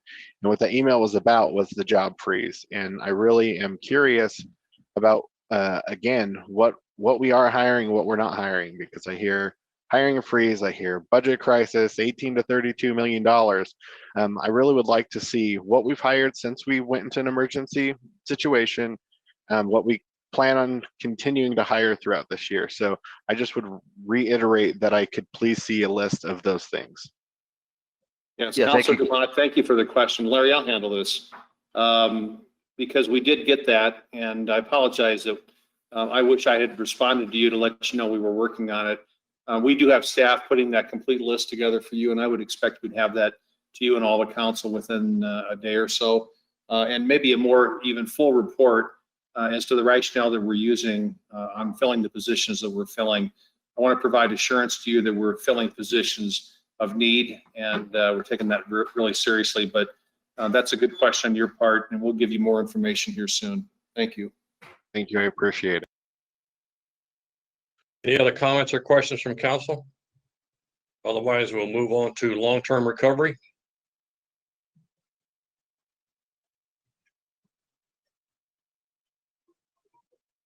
Thank you, Mayor. This is John Hall, Economic Development Director, and I just have a short report as well, although I do want to cover a few topics for you this evening. By way of setting some context, I want to give you the latest on some of the unemployment figures, both nationally and locally. In February of this year, the U.S. unemployment rate stood at 3.5%. By April, it had jumped to 14.7%. Since that April peak, the unemployment rate has been on a steady decline, falling to 13.3% in May, 11.1% in June, and at the end of July stood at 10.2%. As a general rule, both preceding the COVID crisis and during the crisis, the state of Colorado has fared better when it comes to unemployment. The state of Colorado's unemployment rate in February was only 2.5%. It rose to a high of 12.2% in April, but has since fallen to just over 10%. And it appears, based on 3 months worth of data, the most recent 3 months, that the unemployment rate in the state is hanging around 10% or slightly over. And for Adams and Jefferson counties, that unemployment rate is at or just below 11%. So we're seeing a bit of a settling, at least for this 3-month period, in employment figures. As a result, we continue to remain focused on activities that assist both our citizens and businesses within the city. We do that through CARES Act funded activities, city initiatives, and partnerships with a variety of different partners. I just want to give you a few highlights. With respect to economic recovery, you're all aware that we launched the Westy Rise and Dine program, which was directed at providing assistance to Westminster restaurants. We've approved 52 of those applications totaling $417,000. That's an average of about $8,000 per business and represents businesses that total 457 employees. This evening, you approved the contract for the restaurant and food security project, so that will be moving forward very quickly. We continue to work in the area of local government response on with our utility bill assistance grant program. So far, we've approved 193 applicants for assistance with utility expenses. We also have been working with some of our partners on a variety of other things. As I said, Growing Home, it's reported, is distributing about 25,000 pounds of food in an average week. That compares to 2,500 pounds of food per month prior to the COVID crisis. So the food security issue is broad and deep, and we continue to devote resources to those efforts. We're also seeing challenges as related to housing issues, and this evening you approved yet another assistance program, CARES funded assistance program with the Foothills Regional Housing Authority, formerly the Jefferson County Housing Authority. And that is one of a handful of housing assistance programs that we've been engaged in. We're also providing direct assistance to some of our nonprofits who are in turn providing direct assistance to our residents. And much of that is being done through our Human Services Board. Last week, there was a discussion about Human Services Board funding and some action on council's part. We are back before you this evening to provide additional detail on Human Service Board supplemental grants totaling $100,000. And for that report, I'm going to turn it over to Jenny Grafton, Economic Policy and Development Manager in the Economic Development Department, who has been heading up the piece of our CARES Act funding recovery known as People in Programs Serving People. I'm also going to ask Jenny to give you some late-breaking news on a new executive order issued by the governor related to evictions, at least at a high level, so that you are as up to speed as possible on those items. So Jenny, if you're available, could you please jump in? I am. Thank you, John. So Council, this portion of the CARES Act funds is really dedicated to those programs that directly touch our residents, as John mentioned, including the Westy Rise Above Housing Assistance Grant Program that Council's already approved. And directly along those lines, I wanted to share with you, today Governor Polis extended the executive order that orders the temporary limiting of evictions. This is in effect for the next 30 days, so until September 9th, that additional coverage is provided. The specific language of that is that Governor Polis encourages landlords to take steps to limit evictions for tenants who have made a good faith effort to make rental payments or who have made a good faith effort to establish a repayment agreement. And I think we are confident that the programs we have developed with your assistance with the CARES Act funds will go a long way in helping tenants establish those agreements and enable them to stay in housing longer. As John mentioned, this portion of the funds also covers additional expenditures that our community partners have experienced in trying to meet the urgent and emergency needs of the public. We are looking forward to having a presentation to you in a couple of weeks for some larger assistance for Growing Home. As John described, the numbers that they are dealing with are really quite substantial. So that is being addressed separately from the Human Services Board grants that John Presner, our policy and budget analyst, has been working with that board on. And I believe Matt Williams has a slide that John will want to reference, actually the next one following this. He's here tonight to give you a recap of the work that he did with them last week. I'll let John run through that. And then just for your reference, on the right-hand side kind of gives you a sense of where we are in the totals for these people and programs serving people programs. John? Thank you, Jenny. This is John Presner, Policy and Budget Analyst. So the Human Service Board launched a special COVID-19 related grant program, which is in addition to its regular annual grant program for nonprofit agencies that serve Westminster residents. This program is under the People and Programs Serving People bucket of CARES funding and is based on Council's guiding principles. In all, 18 applications were received for a total of request of $148,000. Through the allocated amount for this program, the board recommends funding all 18 organizations for a total funding level of $100,000 as presented. In this decision-making, the Human Service Board weighed heavily what the funds will be used for and try to fund those programs that have the most impact on Westminster residents in need. This report is for information only and does not require any council approval at this time. And unless there's any questions or concerns with any of these, we will proceed in notifying the applicants of their award amount and getting them to complete a program agreement. Thank you. And Mr. Hall, before you guys walk away, I have several council members in the queue that have questions. So once you're done, I'll go back and have them start their questions. So make sure that Jenny and Don both stick around. Thank you, Mayor. We're prepared for those questions at council's pleasure. All right, Mr. DeMott, you're in the queue first. I'll start backwards. I actually support what you show us here with the additional grants and the human service boards, and I appreciate the work on this. I know those organizations that serve a lot of people in vulnerable areas of our society are really important, and they're very much hit by the pandemic. So I appreciate any extra help that we can give those folks that are serving those different areas of the community. But I did have some questions in some other areas previously that you covered on the front end of your comments, Mr. Hall.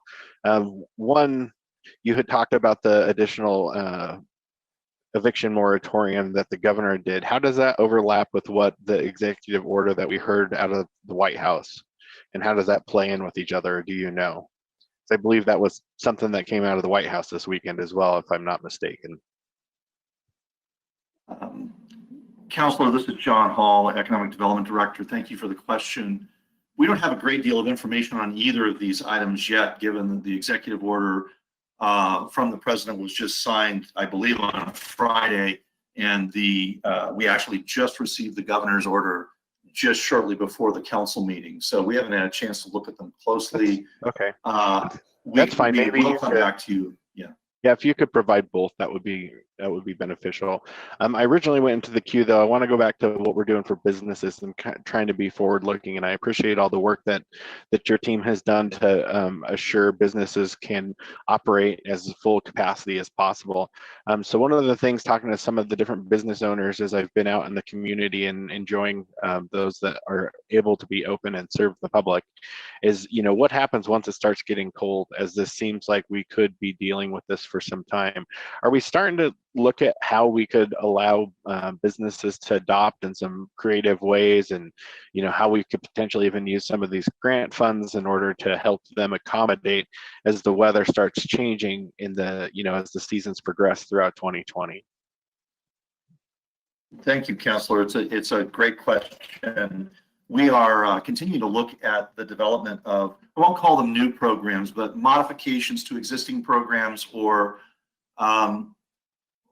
working from lessons learned, perhaps standing up programs that more directly address what we now understand many of the needs of business to be. For example, we are, and we're going to be bringing this back to council, we're now evaluating a business assistance program that would be more flexible in terms of how funds could be used, either for rent or for modifications to the interior of spaces to accommodate better operations internally. So we are trying to figure out how to best address the impacts of COVID insofar as indoor operations are impacted.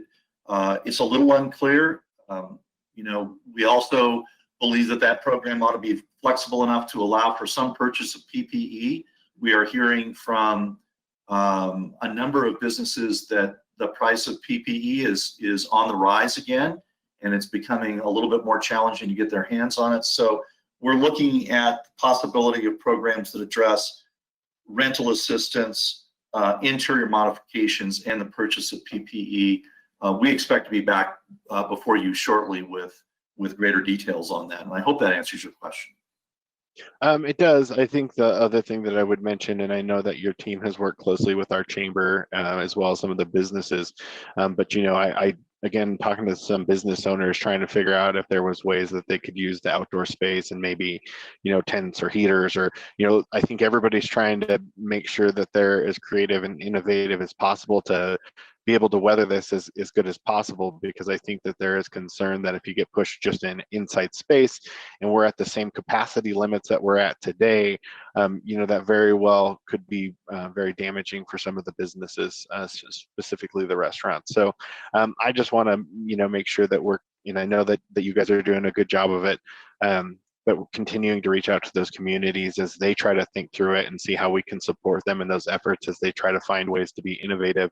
I would also share with you, as I've talked to these different businesses in the last 3 weeks, they were very, very thankful to the city for how flexible that we were in being able to manage and adjust our licensing to allow them to expand to outdoor spaces. So I want to make sure that I pass along those kudos as well from the business owners that I've talked to. Thank you, Councilor. And those additions are duly noted, and I believe we could certainly design a program that would accommodate some of the types of equipment that you identified that would allow for perhaps some additional outdoor dining, extending deeper into our fall and perhaps the milder portions of winter. Great. Thank you very much, Mr. Hall. Ms. Sykes. Thank you so much. And thank you, Councilor Demont, I think, for those thoughtful comments and questions. I want to go back to the Human Service Board supplemental grants that we have before us. And I just want to say, a big thank you to our Human Service Board.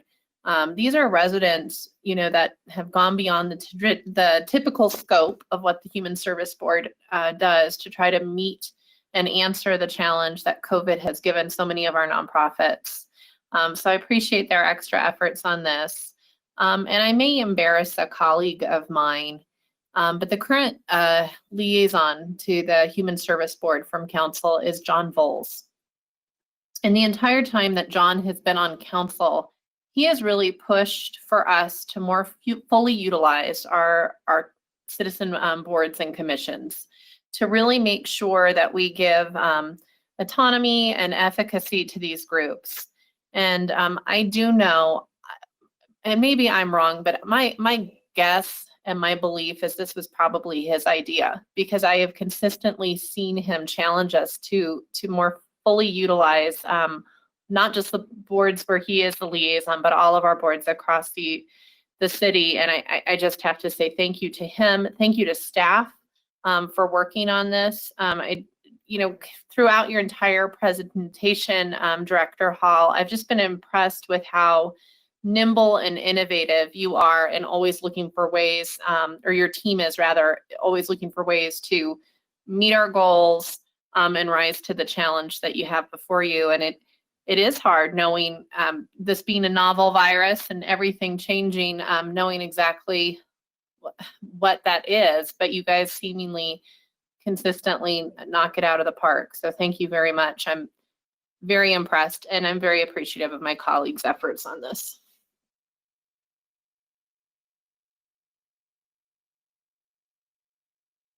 Mr. Voles, after that, would you have anything to say? Yes, Mayor Pro Tem Sites, I am embarrassed, but thank you for those very kind words. I really do appreciate that. That was very nice of you and very kind.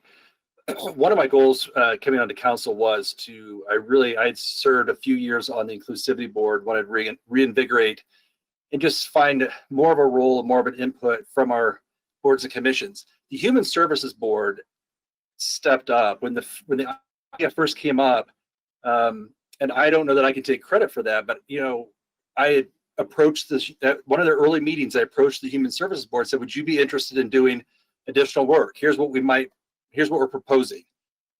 Unanimously, the entire board said, yes, absolutely, it's a great cause. It did add work. As the liaison to the Human Services Board, I got to see firsthand the increased work, and it meant a lot more work for staff. So I want to take this moment to thank staff for doing this. But this was a great move to help our human service, local groups and human service organizations and nonprofits. And as we were helping, businesses around our community, we're helping residents with rental assistance. And this was just another effort to kind of spread around the CARES Act money that came from the federal government. And the Human Services Board worked very hard, and the staff worked hard to get this prepared for them. So I thank John Presner and the rest of the staff that was involved, and the Human Services Board really stepped up. So I have to commend them for all of their efforts, and it's a huge thank you. And in the end, they're all very appreciative, and actually, so I should say, either 2 or 3 said, please thank the council for including us and letting us do this. So this additional work, they were thanking me and wanted me to tell the council, thank you for including us in this effort. It was a great cause. We're happy to help. So I wanted to share that with my colleagues on council. And I also want to share, similarly to my other colleagues, I've had many business owners say thank you to our city staff. I had a chance to be around a couple owners of restaurants in our community, and I asked, how's it going? They said, well, city staff worked very quickly, very efficiently, made it very seamless to get everything they needed to have outdoor dining, to adjust their business practices to the new reality that we're in right now. So I want to commend our staff in the clerk's office and the economic development department and everyone else, the city manager's office.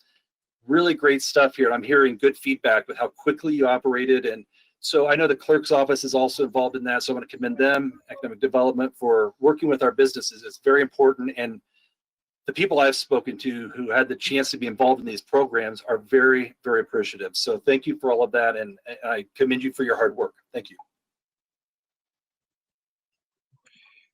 Ms. Grafton, I want to ask you to come back on because I have a question, and it's more of a concern of what I thought I heard. I'm right here, Mayor. All right, thank you.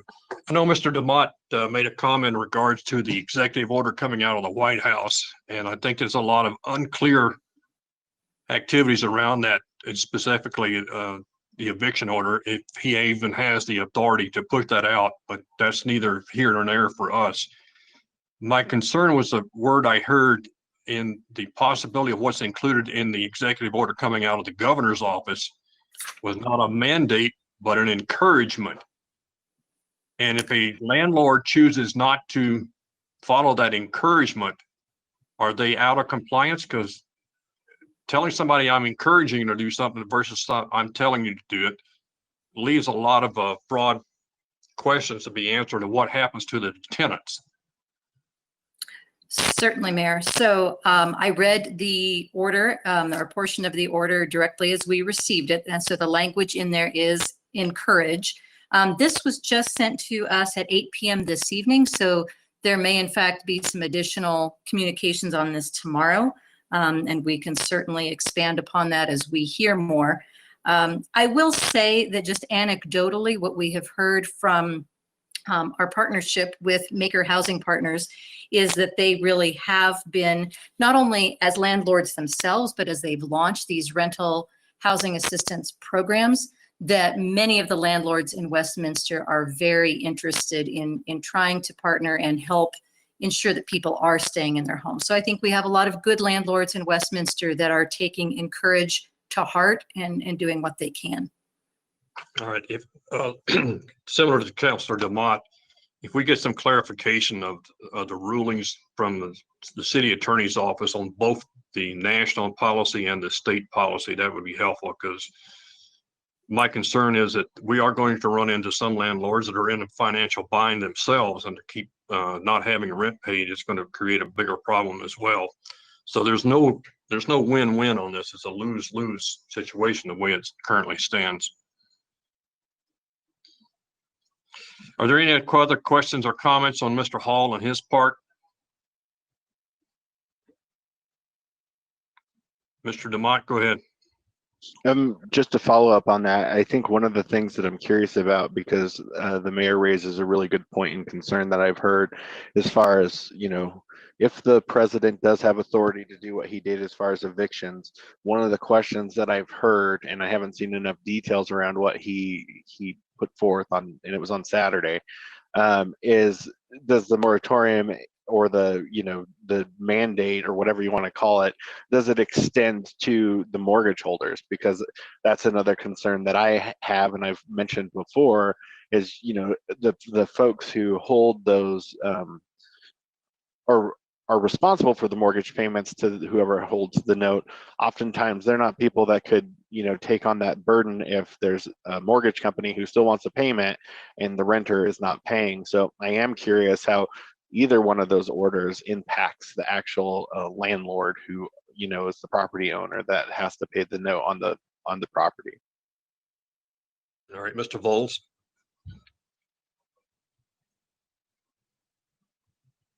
Yeah, Mr. Mayor, thank you. I just have a quick question. I've asked this before, and I think it's a difficult one to answer, but do we have any idea or any numbers or kind of a general estimate how many businesses have gone out of business during this pandemic? When I talk like local businesses, I don't mean. Yeah, Councilor Bowles, this is John Hall, Economic Development Director. It is a difficult question, and it's constantly changing. What we've seen is approximately a quarter of the restaurants are closed in some fashion. Now, we don't always know what that means. That may mean that they're closed for a limited period of time. That may mean they're closed permanently. It may mean that they have shifted their business model slightly. So we are continuing to monitor retail businesses. Last I checked, over 80% of our retailers, that is all retailers, were open in some fashion. But no doubt the impact is going to be significant.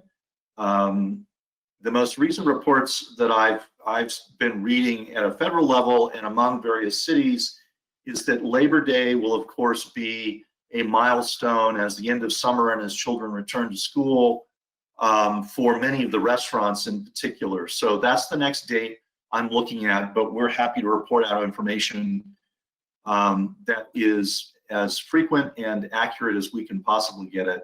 It's, as you might imagine, sometimes trying to determine whether a business is closed permanently is difficult because the owner may not be present or you may not be able to contact them. So that's one of the challenges.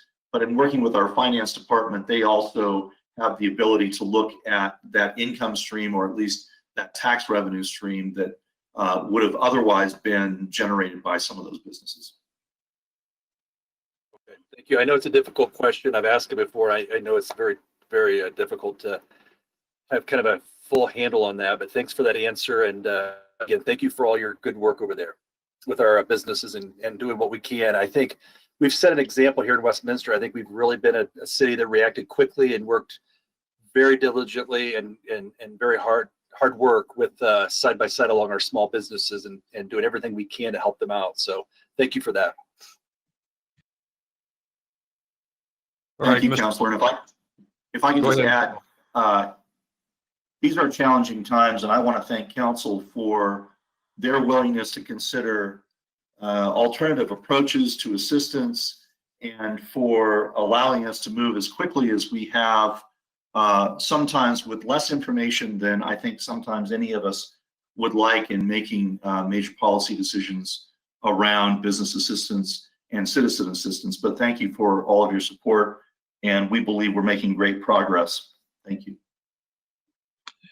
Mr. Tripp, does that cover both items 3 and 4, or is that just number 3 and you still have 4 to go? Boy, I have to ask these gentlemen, is there anything else on CARES, Larry, that you want to talk about tonight? Mr. Tripp, no, thank you. Just the Human Services Board update from Jenny Grafton and John Praisner. Thank you. Thanks for asking, Mayor. I think that concludes our report. All right. With that, let's move on to the post-meeting item. This is an overview of Senate Bill 20-217. Mr. Frankel, I think this is coming out of your organization. Is that correct?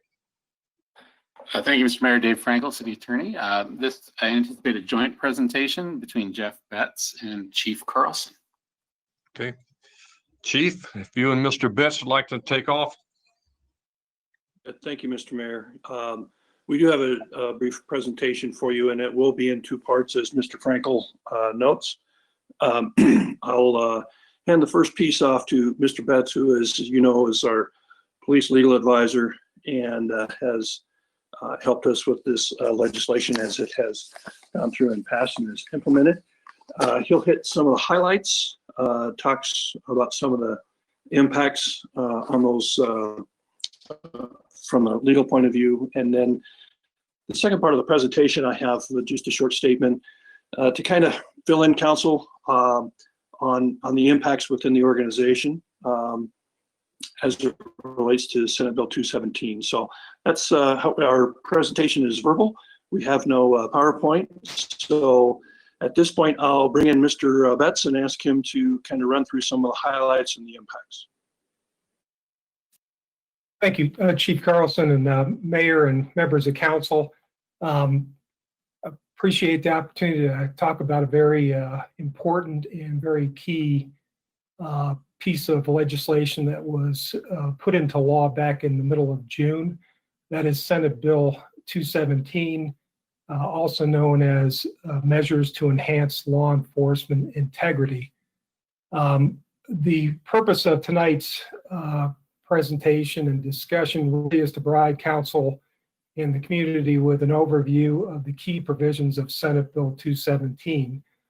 As I noted earlier, this was probably the most significant piece of police reform legislation, certainly in my 25 years of working with the city, and a very important piece of legislation for, I think, the community as well as police officers in the city. That piece of legislation was 25 pages in length, so very significant body of law. It encompassed 13 new or amended provisions of law, and it moved through the legislature very quickly. This was a bill that was passed in this, or introduced in the Senate, and within 9 days it had moved through the Senate and through the House and was passed. And so, as you can imagine, with a extremely large body of law and very significant piece of reform legislation, our primary focus over the past several months has really been to try to understand as best we can, the implications of the law, what it requires our police officers to do, what it requires our police department to do, the impact that laws has on our officers, the city, and really the community. And so our primary focus was to go ahead and try to understand that law and then provide initial training to our officers. And frankly, this is going to be ongoing training because we've been out there talking with other police legal advisors. We've been talking to district attorneys.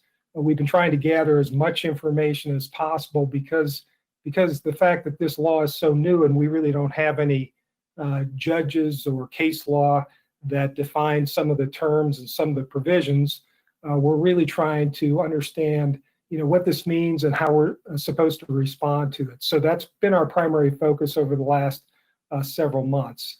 And also we wanted to identify for council some of the impacts this legislation will have on the city, the officers, and the community. And as Chief Carlson mentioned, he'll talk a little bit more about the impacts that this legislation has had on the officers and the community. And then finally, I'd like to just discuss briefly with council how future legislation might help us provide additional guidance in the application of some of these key provisions that we're going to talk about tonight.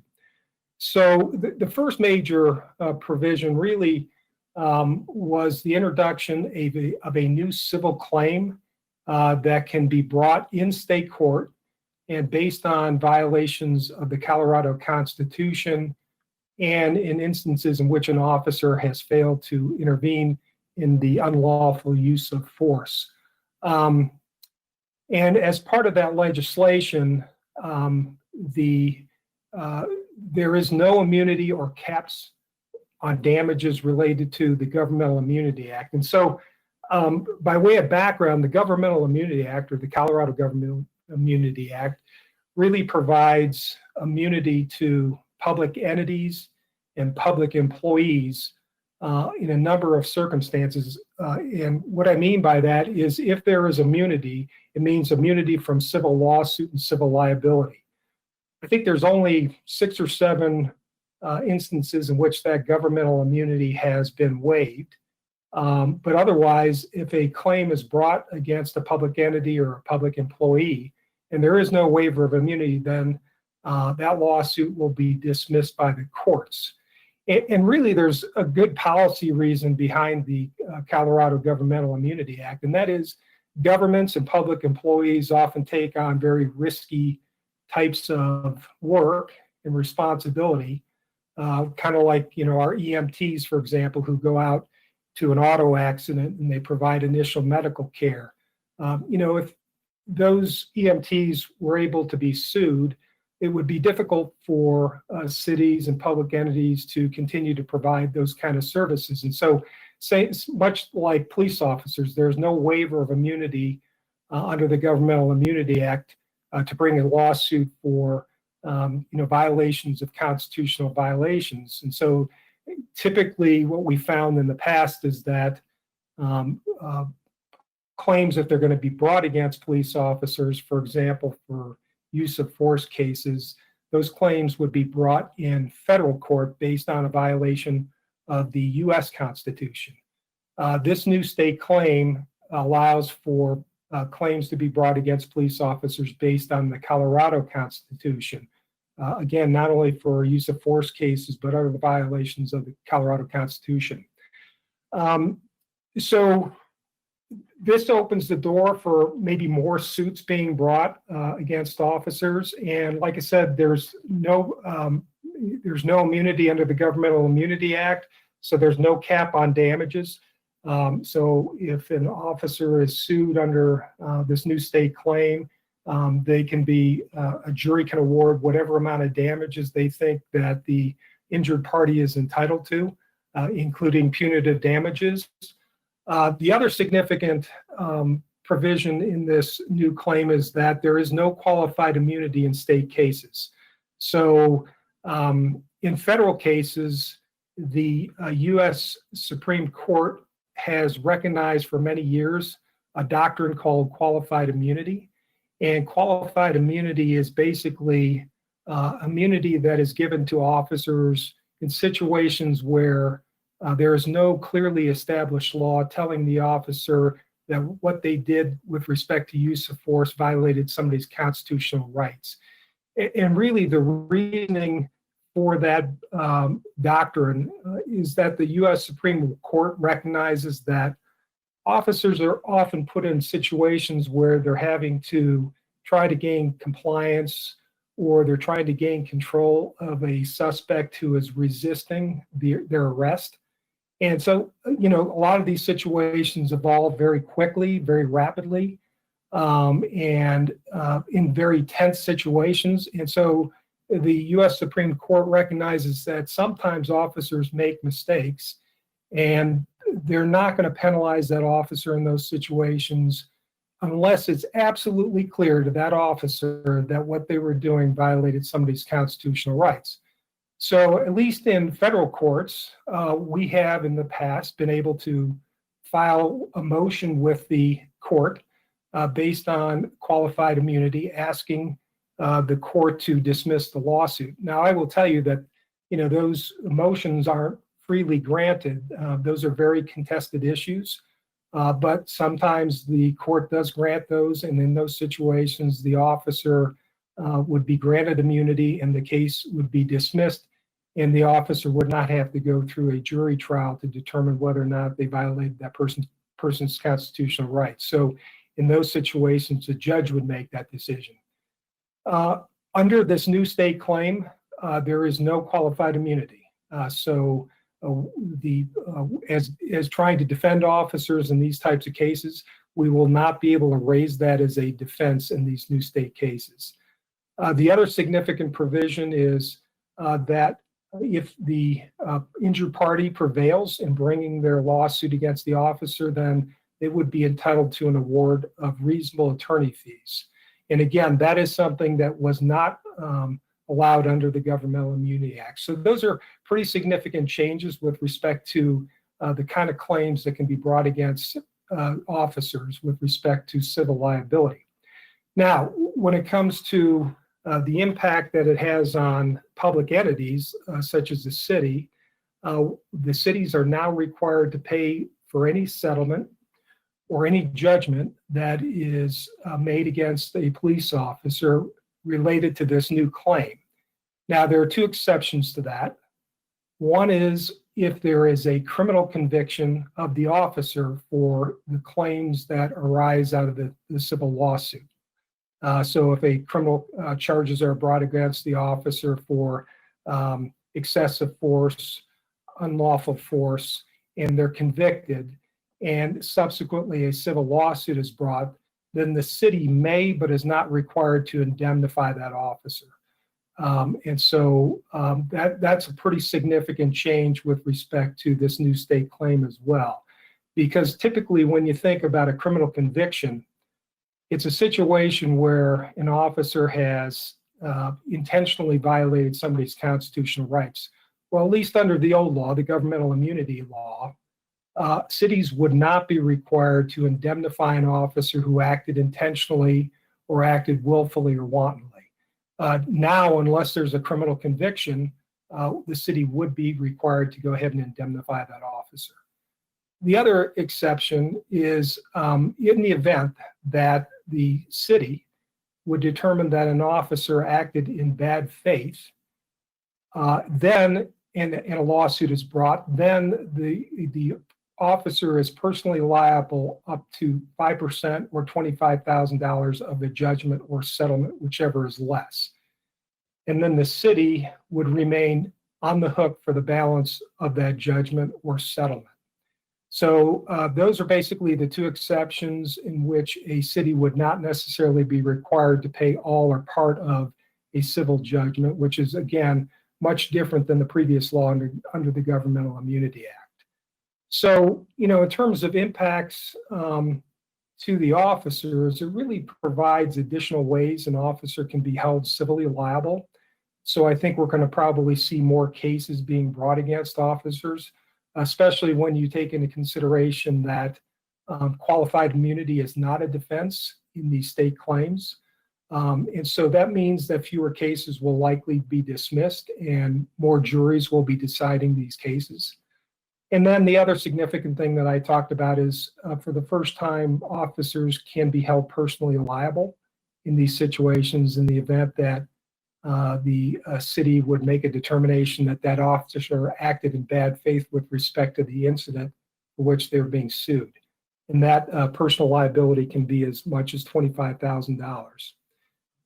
Now, impacts to the city, again, the city is now required to indemnify officers really for, not only doing their general jobs and maybe making mistakes, but if an officer engages in an intentional act and is subject to punitive damages, the city under this new law is required to indemnify those officers absent a conviction in a criminal case, and would be responsible not only for what are called actual damages that an injured party receives, like emotional distress or injuries to, if let's say as a result of the force they broke their arm or they broke their jaw. Those are actual damages that a jury can certainly compensate the injured party for.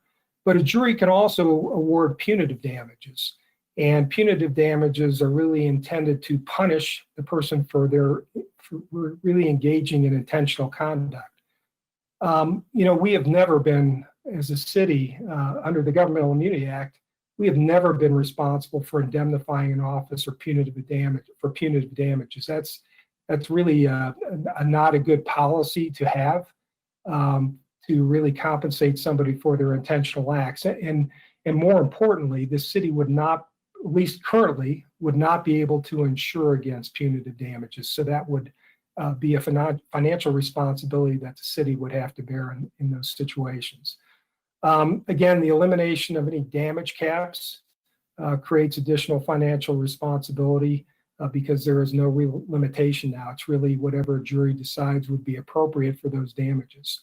And then again, the mandatory award of attorney fees to the prevailing plaintiff is something that is new, at least in terms of state claims. Certainly under in federal law, bringing actions against officers and use of force cases, they would be entitled to reasonable attorney fees. The other significant provision that I want to focus on is where there is a civil finding in a civil lawsuit of unlawful use of force or failure to intervene resulting in post-decertification. So POST stands for Police Officer Standards and Training. That is a board that really issues a certification to peace officers around the state of Colorado that allows them to be a police officer. Without that certification, they cannot serve as a police officer. And so there's a new provision that really would require POST to permanently revoke that police officer certification if they are either found criminally or civilly liable for the failure to intervene in the use of unlawful force, or found criminally or civilly liable for the use of unlawful physical force, or physical force. So there's now two situations, and I want to focus really on the civil aspect of this. It's pretty unusual where a civil jury really, when a claim is brought against an officer for use of force, that a jury would not only be deciding damages, but the result of their determination, if they were to find that officer to be civilly liable, would result in the officer losing their certification, which means they really lose their career as a police officer. And so that's a pretty significant significant change and impact to officers with respect to the possibility that they can lose their career in a civil case. And why that's significant is because I'm not even sure, it's unclear from the law whether the civil juries would even know that that's an impact or a result of their actions or determinations. There's really no reason for a jury, I guess, in a civil case where the issue is whether or not an officer used unlawful force, whether or not that jury would even consider or know or would be relevant to their determination that the officer will, if found liable, would result in a loss of their certification and career, basically. So that's a little bit concerning with respect to that issue. And there really is a lack of due process, at least in terms of the law currently, in terms of that loss of certification. So typically what happens, much like most professions, if a license or certification is at issue, that person, in this case an officer, would be able to make a case. They would have certain process that they would be entitled to, including the appeal of that decision by a board. Here, there is nothing in the law that really gives the officer that appellate right, at least with this post board. The only thing that the law says right now is that it's a permanent decertification unless a court turns that decision over. But the law really doesn't give us an idea of, what that process would look like and how that officer would get that decision overturned. So that is left to, really something that really needs to be clarified, I think, in order to give some idea of what circumstances that, an officer can get that decision overturned and get their certification back. And then really what, as a result of the loss of certification in the civil case, it really means that the officer will likely be terminated from their job because they can no longer serve as a peace officer. And that's irregardless of whether or not the department found that officer to be in violation of policy or that they did something wrong. So, typically when somebody makes a complaint against a police officer, our department does a very thorough internal affairs investigation, takes the statements officers, it gets independent witnesses, really looks closely at the officer's conduct and actions, and then they make a determination as to whether or not that officer's action violated any policy. And, in many instances, the department will determine that the officer acted within policy. But that doesn't prevent an injured party from bringing a civil lawsuit. And in this case, if a jury were to determine that the officer did in fact use excessive force in their minds, then that results in that loss of certification. And I think the department would have really no recourse but to go ahead and terminate that officer, again, regardless of their findings. The next category or key provision of the law is mandatory discipline. And mandatory discipline on the part of the department for a finding that there was a failure to intervene. And I didn't really get into this in great detail, but another provision in the law, in this new law, requires officers to really intervene in a situation where they see a fellow officer using unlawful force, and then they have an obligation to report that. If the department would determine that, in fact, an officer did fail to intervene in those circumstances where the force results in death or serious bodily injury, then the law requires that the department take mandatory discipline against that officer up to and including termination. We also then, the department would then have an obligation to notify post of that discipline, and post will go ahead and decertify that officer's certification. So again, that would result in most likely a termination of that officer's employment. And then there's also mandatory discipline for the failure of an officer to activate or tamper with a body camera, which again is another provision that the chief will be talking about, and that is department's requirements by July of 2023 to have body cameras. Now, the significance of that is that typically, employers decide, whether or not an officer will be terminated and the level of discipline associated with that finding. But here, the law, dictates that, mandates that certain cities take certain steps, including termination, again, which has traditionally been reserved to the employer. So that's a pretty significant change in the law as well. The next area that I want to focus on is really this expanded criminal liability for officers. Now, I really didn't talk about this as well, but this is another significant change with respect to Senate Bill 217, and that is the use of force. The use of force law has really been rewritten in Colorado based on Senate Bill 217. Prior to this change in the law, an officer's use of force was reviewed based on what is called an objectively reasonable standard. And that's, how would an objectively reasonable officer respond in terms of whether to use force and the level of force based on the totality of the circumstances that the officer is facing. Understanding that a lot of these situations, again, happen very quickly. It's a very tense situation. So all those factors are taken into consideration to determine whether or not the officer's use of force was appropriate. Now, that has changed significantly with this, with the new use of force provisions that deals not only with the use of force in, non-deadly situations, but also deadly use of force as well. And there are a number of specific requirements in this new law that an officer must meet in order to use force in certain circumstances, and dictates really the level of force that they can use in certain situations. So it's interesting that, talking to various DAs and talking to other police legal advisors, there's a lot of uncertainty how those new requirements or specific provisions are going to be applied in these situations. And so as a result of that, it's possible that we may see more officers charged with crimes in these situations as a result of that.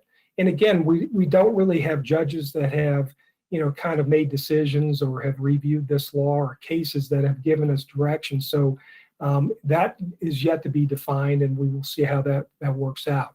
The same thing with duty to intervene. That is a new criminal liability for officers.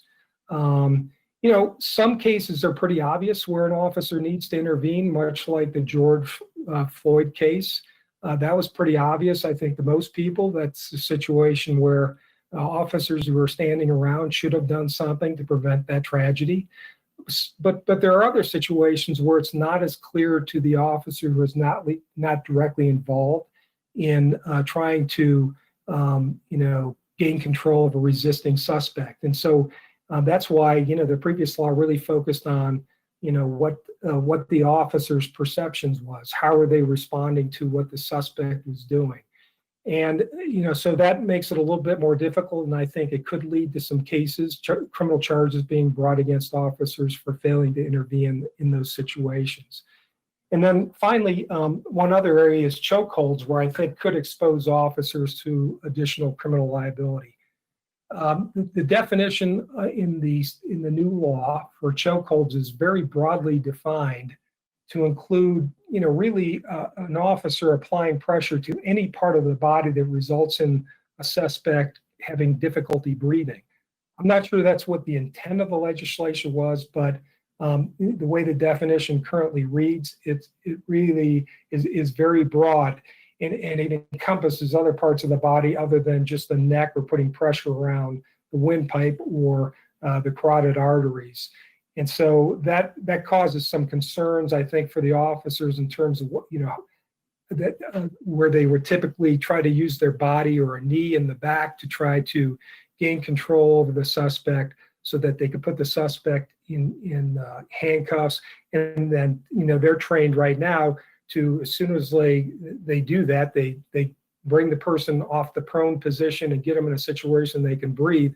But now they're concerned whether or not they can actually even use those techniques to try to gain control over a resisting suspect.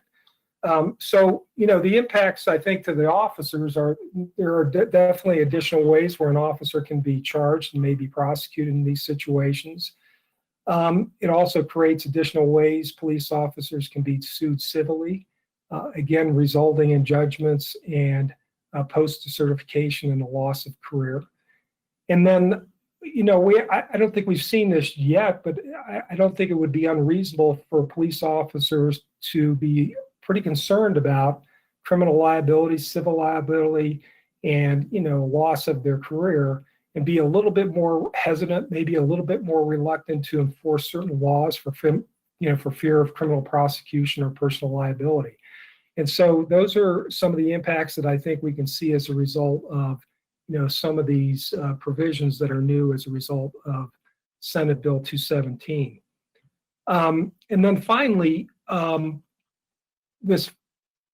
think we can expect, I think it's reasonable to expect that, Senate Bill 217 will be revisited in the next legislation. And I think that would be beneficial, to revisit some of the provisions that we talked about today to provide some additional clarity, maybe provide some definitions that currently don't exist in the law that define terms and phrases, and better define processes and standards of review with respect to, the use of force when a department makes a determination whether the officer acted in good faith or bad faith. What that process looked like, what is good faith, how is that defined, maybe gain some consistency in terms of the application of those standards throughout the state by other law enforcement or all law enforcement departments. Standards of review with respect to the duty to intervene. Certainly a very important, obligation, and our officers certainly understand that. Now it can result in criminal liability. But again, as I mentioned, some of these, situations are very obvious and some aren't. So it would be beneficial for the law to give us more direction with respect to when an officer does need to intervene and how would they do that? I mean, do they do it verbally? Do they physically try to get in the mix between, you know, a resisting suspect and the officer who's using inappropriate force? So there's really no direction at this point in the law that gives us an idea how the officer's actions should be judged. And then loss of post certification based on civil liability. Again, typically, you know, for other situations where a post is going to take somebody's certification away, you know, there is due process associated with that, and they have the right to appeal. That really is unclear with respect to this law, and so those are some of the things that I think would be very helpful if the legislature would revisit that in the next time around, and give us some additional clarity, at least up until we, you know, and we can get some case law, and we get some judges that give us some definitions and try to really provide some, you know, direction for the officers. You know, we've in talking to the DAs, and we recognize this, the chief recognizes, the department recognizes, I think everybody recognizes this, that police officers have, you know, very difficult jobs, especially when they have to use force to go ahead and try to subdue a resisting suspect. And it's really, really important for those officers to have clear guidance with respect to the limits of that force, when they could use force, because it's only natural, I think, and a concern by the officers that, you know, hey, if I use this level of force, or if I act in this situation, am I going to lose my career? Am I going to go ahead and be charged criminally? And we really do not, we can't afford to have officers second guessing themselves and hesitating. They need to understand and have clear guidance with respect to, you know, what this law means and what they can and they cannot do.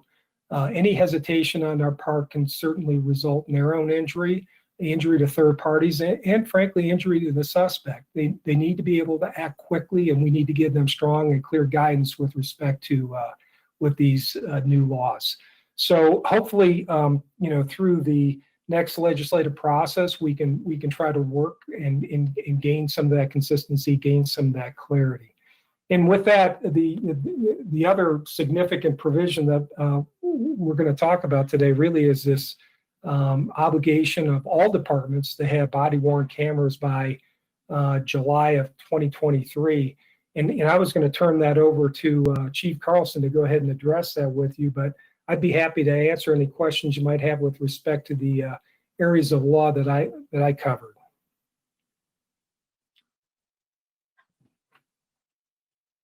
Mr. Demott. Thank you. Thanks for the presentation, Mr. Betts. I think it's been you've been very thorough in sharing with the public some of the concerns that I've heard, as far as I think you said it very eloquently, that these men and women are in a job that we really can't have them second guessing themselves for everybody's safety involved, including suspects. I want to know, though, and this may be a question for the chief, and maybe not you, or maybe you, but, like, you know, give me like some examples of how this might have our officers acting differently from, say, reporting to domestic violence or traffic stops, or proactive policing, which in my mind are important tasks. Has this shifted the way that we're doing policing right now in Westminster, either permanently, or while we sort out some of the details of this bill and how it actually plays out? Councilor Demott, I'd be happy to answer that. Good evening, Council and Mayor. This is Tim Carlson. I'm the Chief of Police. You know, that's a really difficult question to answer right now. I think that Mr. Betts explained quite clearly that I think a natural tendency is to kind of, until we get some clarity and full understanding of how some of these things will be applied, I think the natural tendency is to say, well, maybe that's not a step I need to take right now. So it's, you know, we certainly have the expectation of our officers that they go out and enforce the law. They continue to enforce the law. There's just a lack of clarity now in some of these areas that we're still working on. And so, it'd be hard pressed to say they're not going to do this anymore, or they are going to do that. I mean, we have the expectation and they have the desire to go out and do police work, protect our community, find those that are engaged in criminal conduct and intervening in it. But this gives us, this muddies the waters a little bit. And I think there is some, I don't know if hesitation is the right word, but I've certainly heard it. And there is a little, let's wait and see how some of this plays out. Well, I appreciate the answer. And I obviously, I know a lot of people throughout Colorado in law enforcement, and some of what I've heard that, I just think is important from my perspective that the public knows is that same thing. Is that I've heard from officers, that their hearts are there, but they feel their hands are tied because they don't know the ins and outs of this. So, one of the other things I think would be helpful, and I think Mr. Betts has gotten to it a lot, but as a city, how do we advocate going into this next year in session to clarify some of these things and some of these concerns, as well as educate the public so that they can put across some of these concerns to their representatives. And I know that Mr. Betts did a good job of that, but I also think, from your perspective, Chief, that's important. Anything that you could add to the conversation, I think it's valuable to the safety of our city. And I agree, and I appreciate that. And, when I get to some of my comments, I think I'll address a little bit of that the best I can. And so, yeah, I think I'll be able to touch on that as I work through my comments.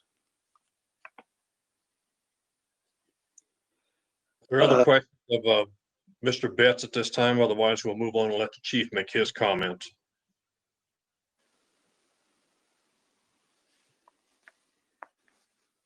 Chief Carlson, would you go ahead, please? Yes, sir. Thank you, Mr. Mayor. I appreciate it. Let me just start by, I'm just going to highlight a couple points on the body-worn camera issue that Mr. Betts alluded to earlier. This legislation makes body-worn cameras mandatory for all local law enforcement and state patrol by July of 2023. That makes it mandatory for any officer who interacts with members of the public to be wearing a body camera. That's pretty broad, but that's what the law states. It's important to note that other state law enforcement agencies are exempt from having body cameras. That's a part of this provision as well. It also requires that body cameras constantly record any contact with very limited exceptions. What that means is it's not only the cost, the impact is not only the cost of the cameras, but as many of you know, a large part of the cost is in the data storage that we have. So there's very limited exceptions when an officer will not be required to activate his or her camera in contacts with the public. That's a mandatory part of this body camera law.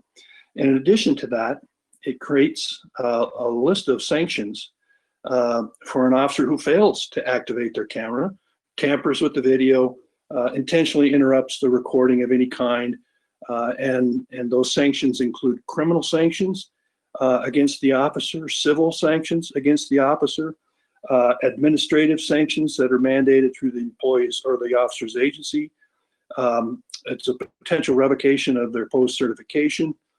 And there's also a provision that a court will, in either a criminal or civil case, would make a finding of permissive inference that any missing video would have showed misconduct by the officer. And so again, that's pretty powerful language. And there are some exceptions that were written in as far as when a camera is turned off, but that's a provision of the statute as well. An important provision of that body camera provision in the law is that if a complaint is made on an officer's behavior, all body-worn camera video must be publicly released within 21 days of the complaint being received by the agency. And that camera video, with very limited exceptions, is the raw video. unredacted in many ways within 21 days of the complaint. And the significance of that is there's often ongoing investigations. There's issues of privacy and so forth that are addressed to some extent in the legislation, but that's a significant impact of that body camera legislation. We haven't delved into a lot of the details on that. This is the provisions here aren't put in place until July of 2023. And as Mr. Betts alluded to, that we're focusing quite heavily right now on our ability to educate and train our officers on the provisions that are in place now. So with that, Mr. Mayor, I would like to just offer a statement to council on some of my thoughts and some of the impacts. As I understood, council's request was to learn some of the impacts of Senate Bill 217, excuse me, in our community and within our department. And I thought Mr. Betts did a real nice job of articulating some of the legal details. And of course, you know, Senate Bill 217 is on top of a lot of the things that are happening throughout our nation in policing. You know, these past few months have been a pivotal time in police and community relations across our country. The Westminster Police Department continues to be committed to protecting and serving our community the best we know how. We understand more than ever the need to listen and engage with our community and the need to reevaluate the way we deliver our services. In the light of the national events that we've all seen, the Westminster Command staff very early on, as these things started breaking loose, we sat down and took a very hard look at our services and our department to determine where and how any adjustments may need to be made. We've developed a 5-part strategy as part of our effort in moving forward. Those parts include communication with our community, an evaluation of our systems and processes, evaluation of our policy and supervision, an evaluation of our community partnerships, and an extra effort at maintaining officers' physical and mental health. You know, when we're implementing our desired service level in our community, we've embarked on a very intensive listening project in our community. That started very early on and actually started much before a lot of the events that we've had. We're attending small and large gatherings made up of people representing a wide and diverse community membership, and we've been doing that over the past several months. Those sessions have been very informational in helping us identify what our community desires. This has included, we've included reaching out to some of our most vocal critics of policing and finding out what they have to say and what their perspectives are. I'm currently in the process of launching a Chiefs Advisory Panel of citizens that will help me, that I can listen to, and help me inform on issues of policy and direction and community attitudes. And so that hopefully will begin within the next few weeks. But in speaking with you tonight about Senate Bill 217, it is not my intent to either politicize or criticize what's been passed into law. There are, however, real impacts to our profession of policing and to the individuals who carry out those duties and also their families. The sudden and transformative nature of this bill, with very little input from the profession that it addresses, has led to anxiety, uncertainty, and frustration with many of our officers. Much of the frustration and anxiety comes from the sudden and dramatic changes in the rules, regulations, and case law decisions that form the basis of our profession, many of which you just heard from Mr. Betts.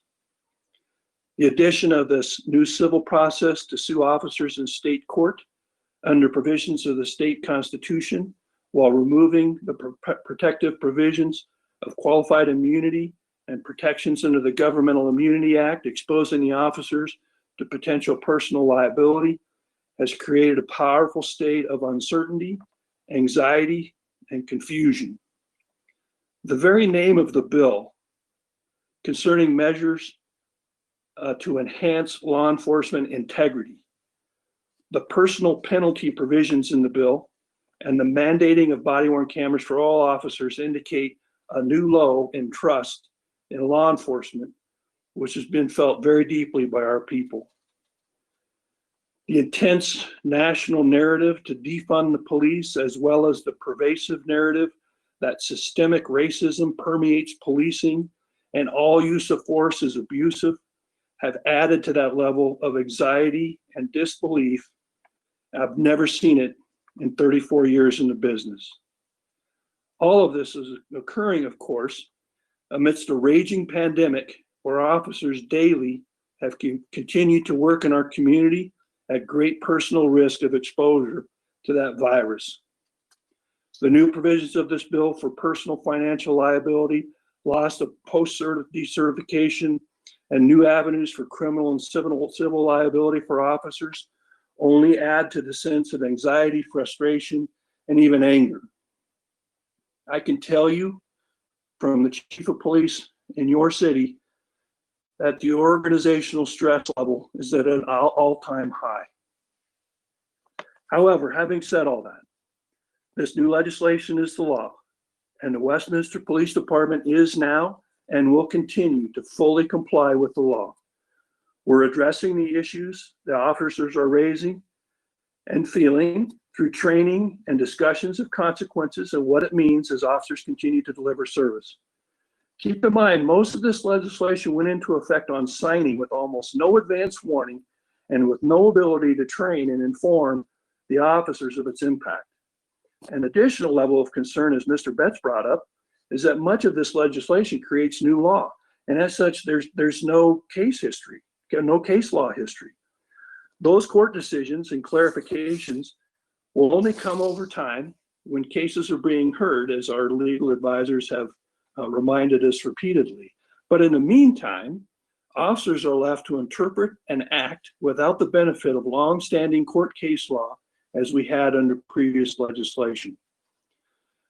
I wanted to bring to council's attention that your recent proactive efforts in publicly announcing your continued support for our officers in person and in writing has been well received and much appreciated. Most of our community continues to verbally support our officers. However, the critics have been taken to a new level of verbal condemnation of our cops. Our officers see it and they hear it most every day. And importantly, these things are also heard and seen by the families of our officers. Whether it is the continuing national anti-police narrative or the impacts of Senate Bill 217, I've never seen a time in 3.5 decades in this profession that has had such a powerful and painful impact on the families of our law enforcement officers. I want to tell council this, that we will continually comply with Senate Bill 217 and the legislation, without a doubt. We will work to better understand the implications of this law and its impact on our officers and on our community. We're dedicated to support our officers through education, training, and to listen to their concerns. We're also dedicated to continue efforts to build trust in our community through the listening that I've talked about, to all diverse voices in our city, engage with them in person, and continue to protect our community and serve it with professionalism. You know, as a department, we've continued to listen and engage with our community in a variety of ways. One, I've talked about this strategy which focuses on communication with our community. We've called them front lawn conversations that we've met with various groups in the community, just in their front lawn and with their neighbors, and just listening to them, what their expectations are. We conducted a police-specific community survey that started before all these things blew up.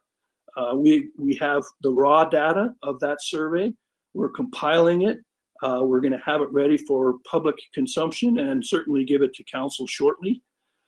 As Councilor Scully mentioned in her opening, we've started our co-responder program that's been very successful.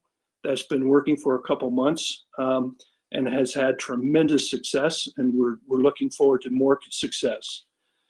And as for our officers, we're continuing to provide them support, as Councilor Dumont mentioned earlier. The way we're doing it now, we're listening to their concerns, we're working on training, We're working through them or with them on the meaning and application of their actions in this environment and with some of these new laws. We've also increased our psychological services for both our officers and their families. Through the city manager's office, I've asked city council to fund our body-worn cameras as soon as possible, not waiting for the July 2023 deadline. I believe our officers now feel that it's important that they have that video to capture their behavior and see what they're actually dealing with. We continue to work through organizations such as the Colorado Association of Chiefs of Police, the CML, the Police Legal Advisor Group, local DA's offices to try to figure out the interpretation and clarification of some of the law and its changes. We hope to have a voice in that process in the new legislative session through those groups to consider some of the changes that would be helpful and clarification in certain legal areas, as Mr. Betts has described earlier. I want to assure council and our community that we will continue to provide professional and honest policing in our community, even as changes happen in our society. We continue to serve. We love this job. Our cops know what they're doing, and I care greatly for them. So that concludes my comments, Mr. Mayor. I'd be happy to answer any questions. Thank you, Chief. Mr. Carlson, I appreciate what you and Mr. Betts have given us tonight. This is a monumental task at the best. As Mr. Betts described, this is a piece of legislation that flew through both houses of the state legislature in a pace that I don't think I've ever seen in all the years that I've been here on council as a councilman or as mayor. There are so many things that are not clarified in this law that need interpretation. I think somewhat to Mr. Betts' comment, some of this will never get clarified until there is case law that's been established. And the problem is what's the impact is to not only our officers, but their families while this is taking place over the next potentially several years before some of this is decided. Because even if you get a case decision, the appeals process to those decisions could take forever. But to the officers, the men and women, to their families, on my behalf, for me personally, I want to express our sincere support for what's going on. We're doing everything we can to help the chief and our city attorney's office. The mayors of the metro area have had a number of meetings to discuss what we can do to try to make this law better. And as the chief pointed out, the professional organizations also are trying to make ways into meeting with the legislature at the beginning of the year, if not sooner, to try to get them to understand the lack of clarity that's in the law that's leaving so many things undone, that we don't want to put any officer in a position where they have to hesitate to think about what the interpretation of the law is instead of enforcing the law. Because as the chief pointed out, as Mr. Betts pointed out, that could be detrimental to not only the officer, the criminal suspect that they're trying to deal with, or somebody even in a situation where they're not really the suspect, but could become involved in the incident. There are so many things that we need to get clarified in this law in order to be able to effectively train our officers on what the law is and how we expect them to interpret it. Unfortunately, we have a number of months that we're going to be without that clarification as we're going forward. Mr. DeMott, you had a comment. Yes, thank you, Mr. Mayor. First off, thanks again to Mr. Betts and to Chief Carlson for specifically for your words and how this affects your people. My prayers and thoughts are with the police of really of the nation, especially here at home. As many of you know, my dad is retired Denver, and I look at some of these laws and I talk to him and what kind of situation some of this would have put him in his 30 plus years in policing and 14 years in homicide in Denver. And, he's very frustrated for the people who are still in the job and can't imagine doing the job with the constraints that have now been put by the legislator. I understand that the intent was better policing in the, for what my opinion of this is. I ran on a couple things that were my top bullet point when I campaigned over multiple campaigns. And my first bullet was always safe, which meant trained and equipped police and fire departments and appropriate fire and police staffing. I think one of the unfortunate things that I've consistently heard from my perspective is, is taking funding away is going to fix problems in our society. And I think the advent of what Councilor Scully mentioned with those professionals that are helping us with mental health are point in case of something where we need more resources for the officers, more training for their officers that make both our public and our officers and suspects all safer by having more resources and more training. And I think that's pretty consistent if you look at the data. So my ask to the community, as you hear how this affects you, we do have an election coming up, and ask the people who are going to be making these laws and coming back and looking at these if you're concerned. One of the most troubling things that I've heard, at the rate that this went out and it was passed, a lot of people still don't really understand what was done down at the legislature last year as far as law enforcement. And I think if you look at our citizen survey and across Colorado from people I talk to, it's a high percent that people like their safety. They like their community to be safe. They like making sure that we have good police departments. Obviously, we want to weed out the bad, and parts of the law that do that, great, but I think that there's a lot of work that could be done. So I really appreciate the fact that you have come tonight and let the public understand more of this law. I know some of it's still an unknown, but I very much appreciate it. And I think it's very important, being that this is one of the top priorities of our citizens as we do our work in making policy for the city of Westminster. Mr. Seymour. Thank you, Mr. Mayor. I too wanted to thank Mr. Betts and the chief, and especially Chief Carlson for his statement. I think it was direct and heartfelt, and speaks for his department, and that is greatly appreciated, that we can hear that and our residents can hear that too, knowing that our officers will do what's right. But right now, it's a hard time, and I hope that we can use our contacts with our local legislators to help fine-tune this law so that it does not hurt policing, because Councilor DeMott took the words out of my mouth, as our residents have time and time again talked about how safety is important to them, and protecting those who protect us is tantamount to what I stand for too. So thank you. Ms. Scully. I just wanted to thank Mr. Betts and Chief Carlson for being here tonight and presenting. We have a lot of work ahead of us, and but I know that as a team we can get through this, and we will do what's right, and we'll figure it out. And so thank you very much for being here tonight, and for being so thorough and honest in your opinions and your thoughts. Thank you. Ms. Sykes.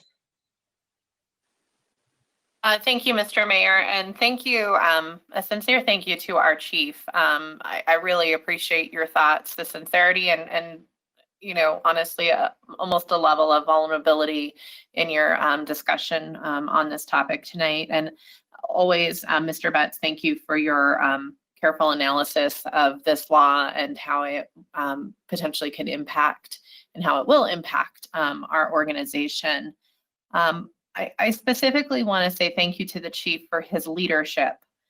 Whether it was the statement that came out from our PD right after George Floyd, that tragic death, and throughout this entire change with 217 and its passage, I really appreciate how you have really stepped out communicating the values of your department, of our city, of the organization to our community.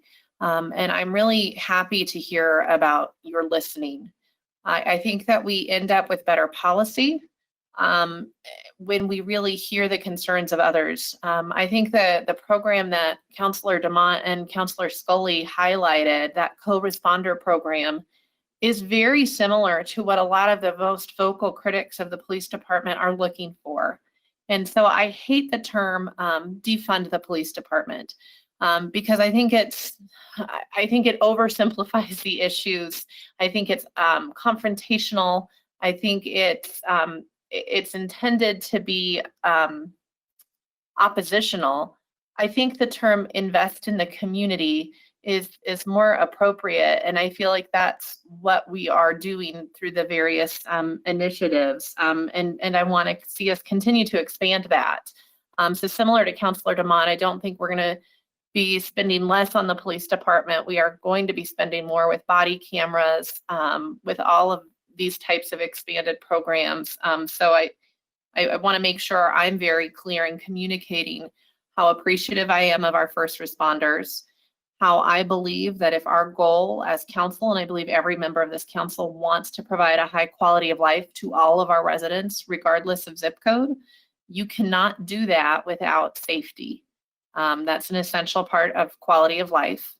And so we want to make sure that our officers have the tools, the training, the resources to be able to promote safety for all residents and for themselves. And so that's what I'm committed to. But I do see my role as a city councilor to listen to my residents and to my constituents and try to be that bridge of understanding. Thank you so much for everything you've done, and I look forward to more updates. Mr. Voles. Thank you, Mr. Mayor. And I also want to join in, I guess. And I want to join in and thank Chief Carlson, Mr. Betts for this this session. This has been good. And we need to continue this kind of communication. I think it's very positive, very valuable. I also, like everyone else who's already spoken, feel very strongly that we need to support our officers, and not just the officers. As we're supporting them, we need to think of their families and what they're going through. So they're very crucial members of our team and the core services our city provides. So we need to do what we can to make sure they have the training and the resources, and I'm committed to that, like everyone else has said here so far. I guess my ask would be, to me, it was really troubling, and it's somewhat sad to hear that organizational stress level is at an all-time high. And that's not surprising, but I want us, my ask would be for the chief and the deputy chiefs to continue talking to us, to let us know as city councilors and as a council what we can do to support you and keep these lines of communication open. I think we're some really challenging times. So I want us to continue this kind of communication and this dialogue to know what we can do to further and do the best we can do to support our officers, and then through that support their families as well. So thank you very much, and thanks for being here, and I appreciate the conversation. Thank you. Ms. Smith.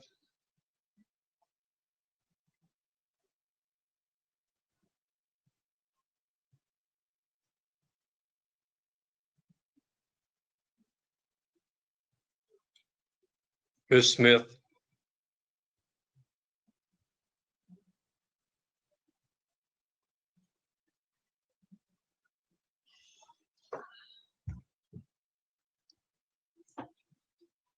Ms. Smith, if you're talking, we don't have any voice on you.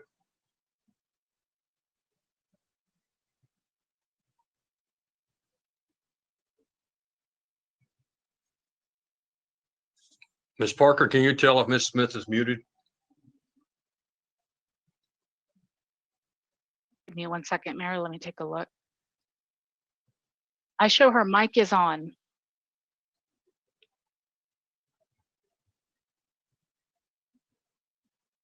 Okay, she's indicated her mic isn't working. Just hang on a minute.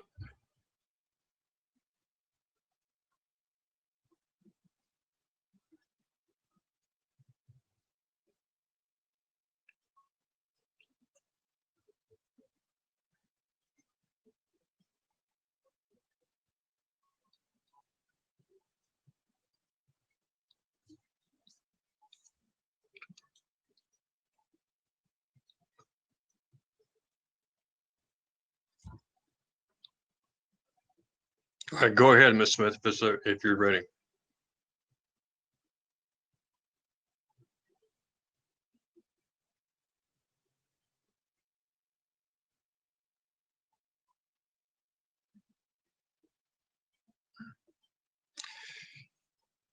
Ms. Smith, why don't you walk over here where I'm at? You can use my microphone.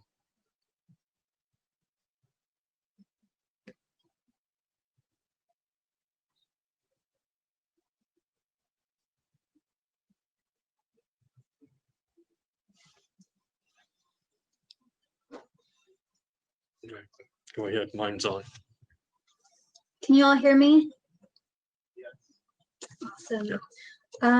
So thank you, Mr. Betts and Chief Carlson, for your presentation and your words to not only City Council, but to our community. I have several friends, particularly in Denver, who are officers, and I understand their high anxiety and stress levels at this time, and it's stressful to hear, not only as a friend, but as a council person. And ultimately, we as a council need to be looking at how this truly affects our community and all of our first responders, and looking at that as a whole, and really looking forward to the conversation with my council or my fellow council members as far as our budget is concerned. I understand that we are having to implement our body cameras for our police officers. And, you know, one of the takeaways that I had gotten in the Westminster Citizens Police Academy is that there's always more to the story that we're not seeing. And so I'm particularly cautious with having to implement such footage, because it only shows such a narrow view and only showing one side of the story. Not just that, but showing how we can just, I don't know, it's hard to put into words, really. And Chief Carlson, you've done it so graciously and beautifully. And so I just want to explain my undying support for our police officers, and let y'all know that we are here. I am here for your support, and but thank you for this. I've learned so much. Not only, we've gone over this a couple times now, and I've learned so much. There's so much to dive into with this new bill, which makes it super complicated, but looking forward to having more conversations with not only the community, but my fellow colleagues. Thank you. Mr. Beth, do you or Chief Carlson have anything else you'd like to add? Mr. Mayor, if I could just add one final Sure. thought. And I've said this to a lot of people over the past few months. I think one of the best conversations that's going to come out of all the events over the past few months is this conversation of, you know, what do we have our police officers do? And the context I mean that in is, along with the co-responders and the issue of mental health and homelessness and addiction and those kind of things, I think it's a really good conversation to say, you know, how do we respond, and who responds, and what's the right resource, and how do we do that, particularly at the local level, and what that kind of looks like in the community, and what does the community expect, and how can we meet those expectations and keep 911 for being the emergency room for the community, and find other resources like they've done in the medical community. We now have, you know, urgent care centers, and we have different things where you don't always go to the emergency room. That's the best analogy I can make. But it's those conversations which I think are really healthy and are really positive in our community, and I think that's what people are expecting. And frankly, our cops, they will welcome that conversation as well. I know that even as a young officer, I would go to some things and I'm thinking, why am I here? Not because it's me, because why are the police here? Why are we dealing with a neighborhood dispute? Why are we dealing with somebody who won't do their homework? Why are we dealing with, you know, an addiction issue that's been developed over years? Those kind of things. We're really good at crisis management and intervening to make things safe, but let's find that right solution for those community issues. And so I really look forward to that kind of discussion and those kind of things, because I think that's really one of the really positive things that's going to come out of this whole thing. Thank you, Mr. Mayor. All right, thank you, Chief. Mr. Betts, anything to wrap up? Nothing to add, Mr. Mayor, but thanks for the opportunity to go ahead and provide this information to City Council and the community tonight. All right. Mr. Frankel or Mr. Tripp, anything in closing? Nothing to add for me. Appreciate Mr. Betts and Chief Carlson for your presentation. Thank you so much. No, sir, nothing from me. All right. Thank you all for the time spent on this very important issue. All right. By my clock, it's 10:31 now. That concludes all the business of the Westminster City Council for tonight. At this point, we are adjourned. Good night, everybody.